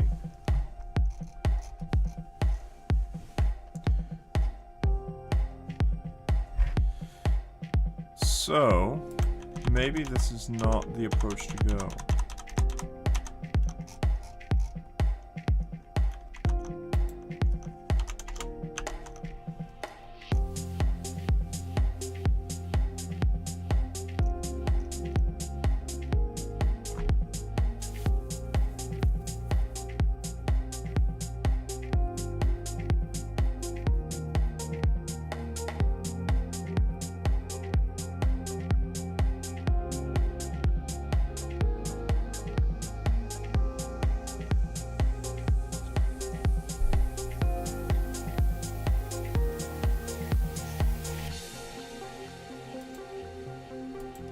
Because this is happening because of this line, I believe. Alright? Yeah.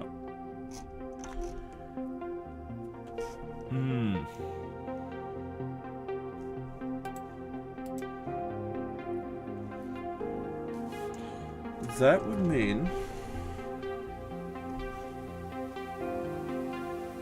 I think this is forcing me, if I want to try to use these generated types to create some sort of interface. Let's see if that's true.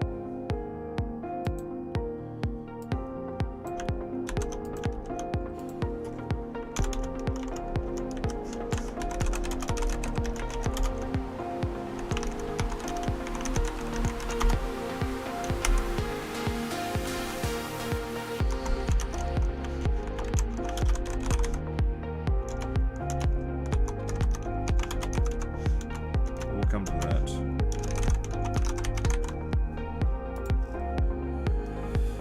And strictly, let me think. I don't. Let's see. This is possibly undefined.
Trying to look for a lazy way of, yeah, I can...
Oh!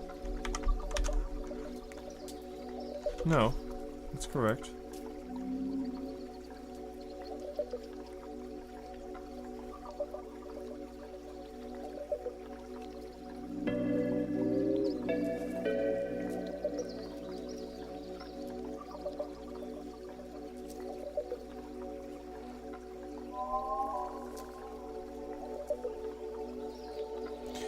Fields.item.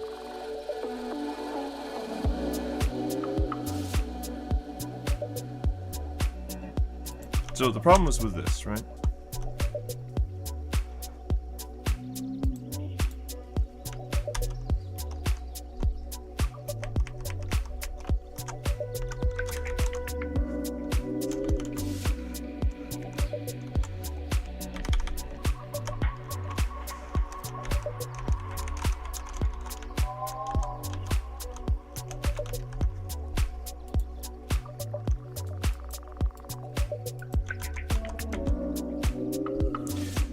Okay. Yup. Recursive schema.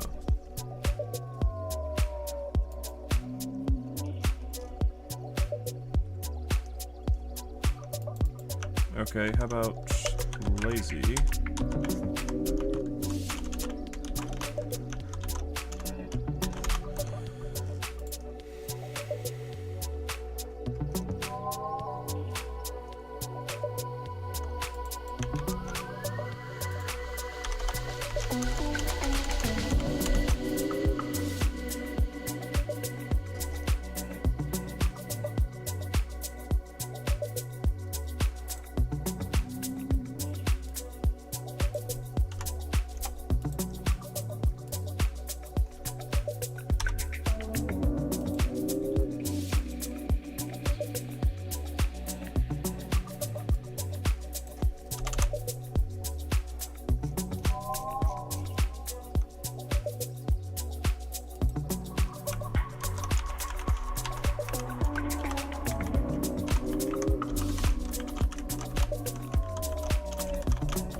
It actually has to be lazy as far as I know.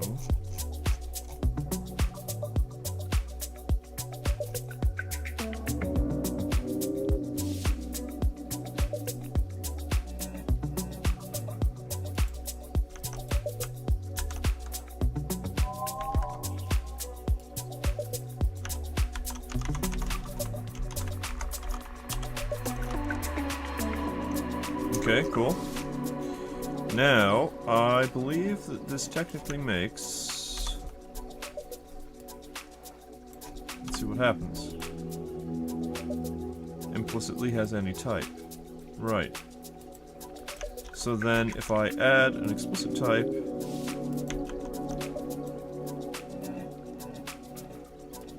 That's all happy.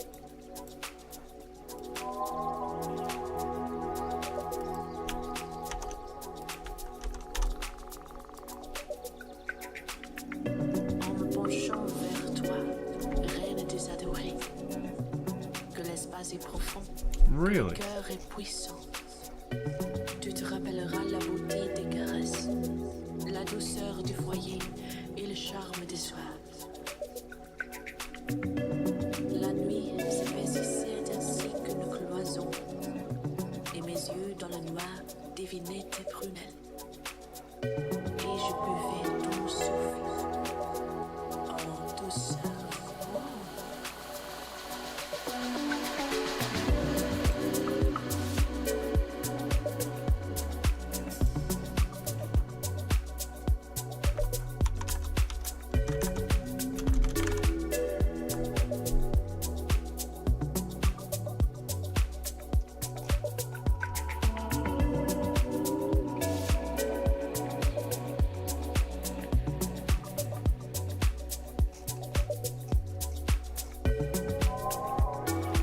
Okay, maybe the laziness only needs to be one way.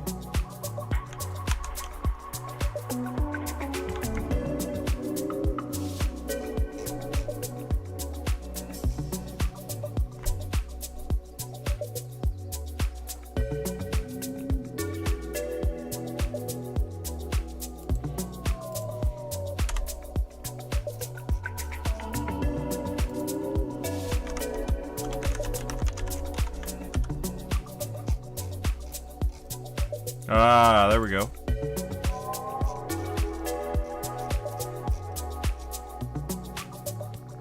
Very cool. So, I've managed to assuage the... Now, here's a question. With that done, do I need these interfaces? Because, truth be told, I would rather not. Excuse me. The answer is yes, I need these interfaces. Now that I know that I need these interfaces...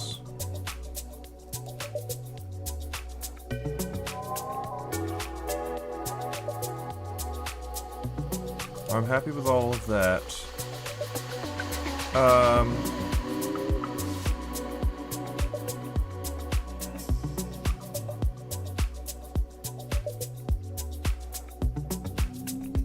What if I were to make something non-optional? So let's say it has to... Does it have to have a name?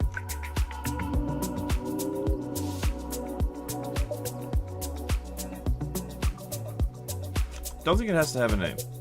Doesn't have to have a price, doesn't have to count. No, it actually technically, there can be an item without any of these things.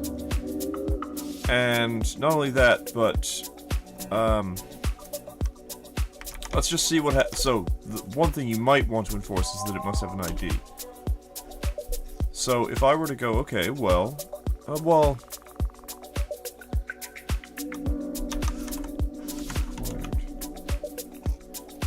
that's technically fine. But, can I conceive of a case in which I would want an item interface but without an ID? I don't think so. And yet, for sake of consistency, until such time that it's necessary to enforce that, I'm going to leave it optional for now. Because it's possible, I can conceive of a chance. So now the sub-item tree...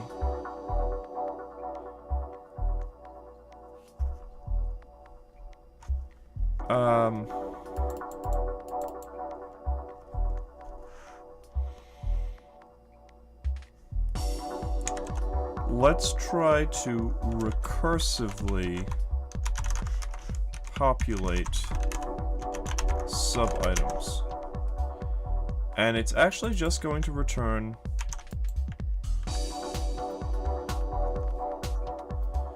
a document, as far as I'm aware. No. Let's return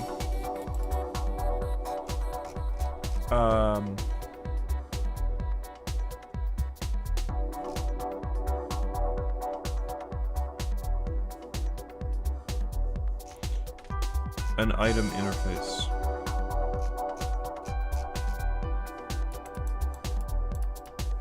Because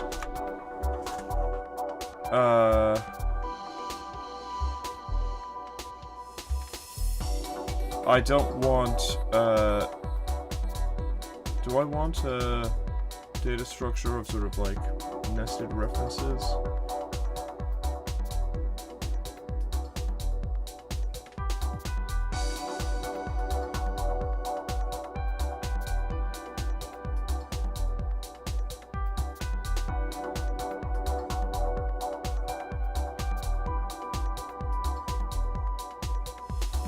No, I don't think that makes sense.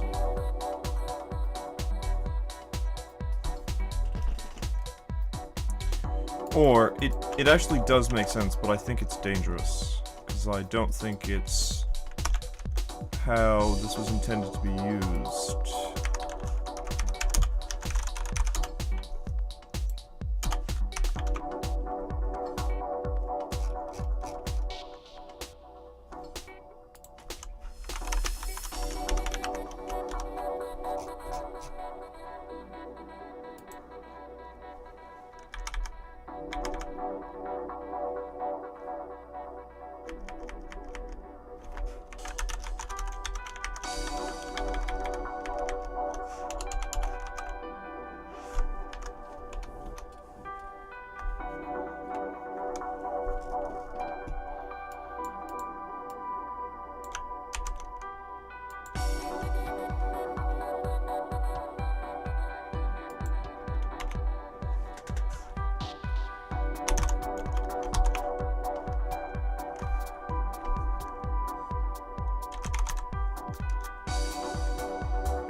Oh, right.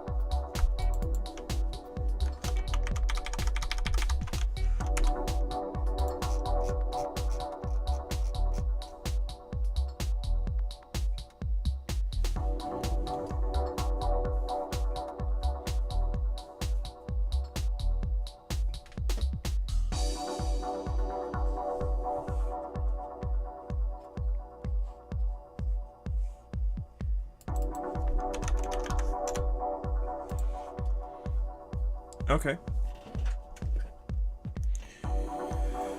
Now,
Okay.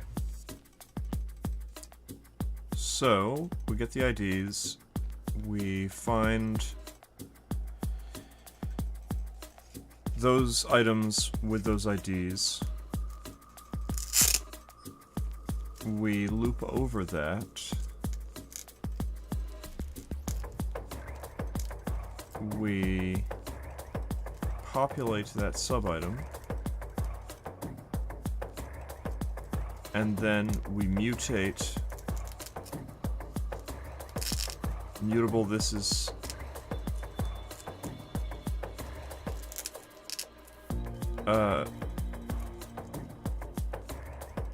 sub-items for where item ID equals sub-item ID.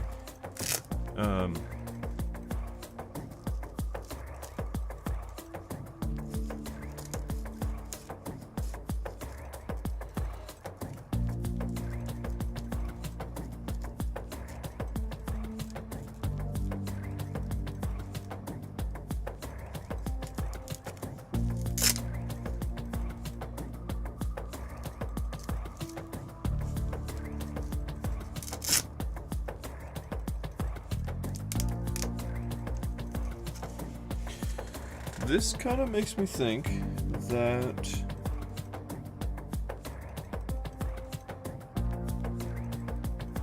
no, this is better. I was thinking about making the native data structure a map, but that would make it difficult to work with on the other end. So this is good. What this also means is that I can do this. Oops. Oh, what am I doing? What am I doing?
Oh, fair enough.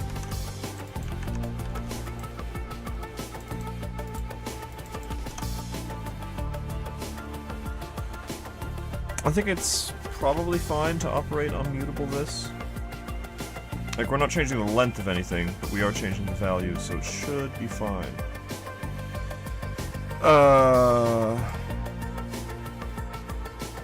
And then we get the collection here, that's fine.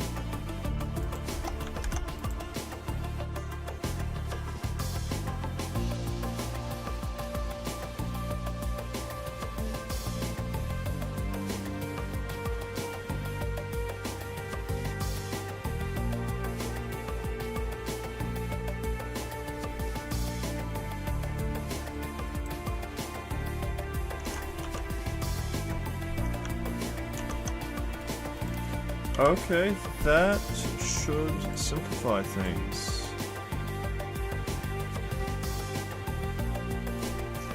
Appears we have errors somewhere. Okay,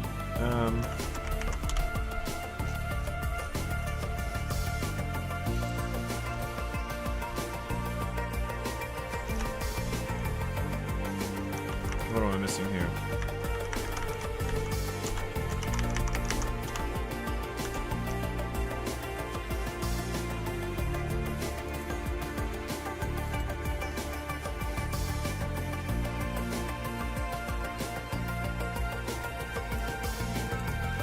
I think that should be fine.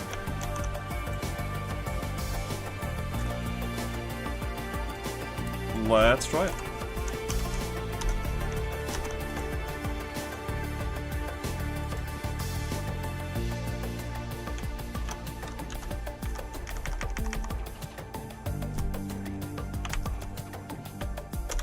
fine.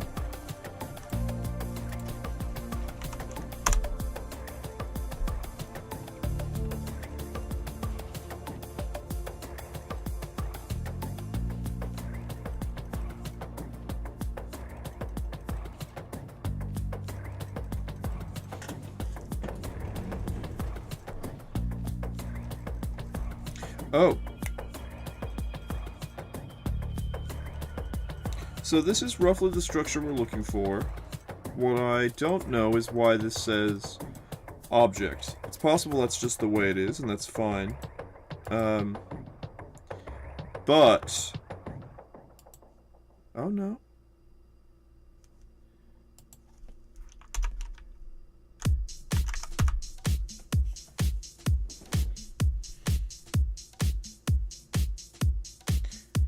It shouldn't be an object as far as I'm aware.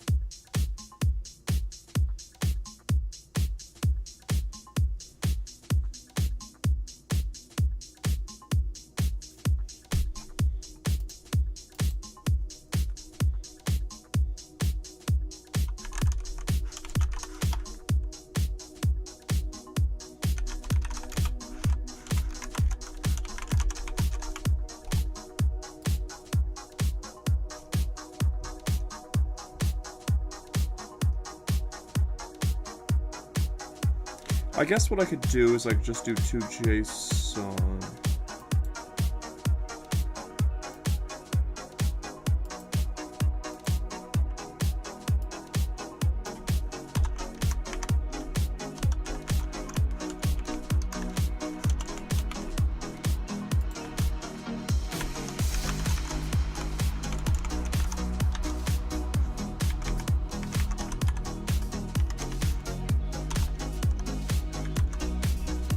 Let's just give it a peek.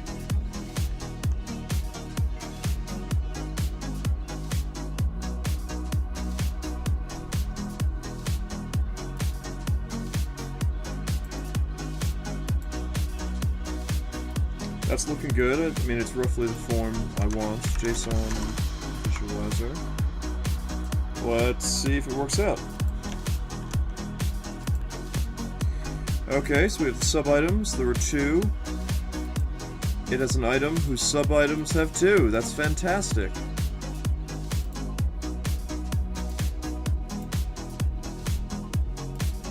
Yeah, that's it.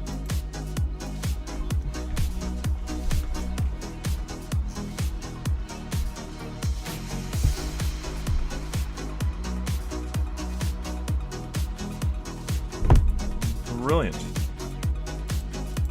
So this is a much better approach to this app because previously I was querying and recursing once for price, once for nutrition info. This allows me to just get this object and let me think about this. So yeah, I can query any item and get its recursive sub-item tree and iterate over it to get the information that I want twice, as opposed to query twice, recurse twice. This is query once, recurse twice. And in different parts of this application, I'll be able to just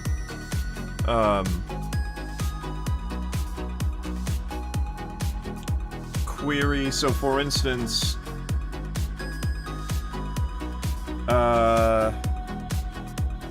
it will allow me to query between 2 dates. So, say, get all of the logs on this day, like in between the start of the day and the end of the day, and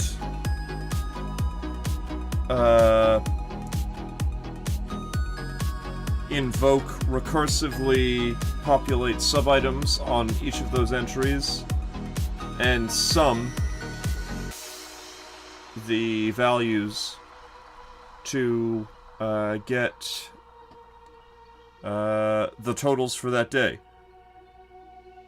So, and I think there's probably optimizations to be had there, but I don't think, given that this data is local or necessarily deep to warrant engaging them, but there's no reason that the underlying implementation can't support that should it become a problem. So, and further, this test suite allows me to iterate a lot faster on this approach. And with that, I think that will be all for now. I might be back on later to do some more of this, or I might do some game streaming. I'll see what's going on. In any case, thank you for tuning in. I hope the tunes and the chatter and the explanations of all this sort of silliness was helpful to you. So, I will be committing this code shortly to the repo at GitHub Paul Jones Codes if you're interested in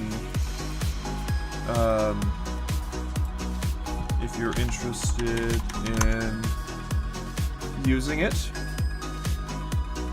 And that's all, folks.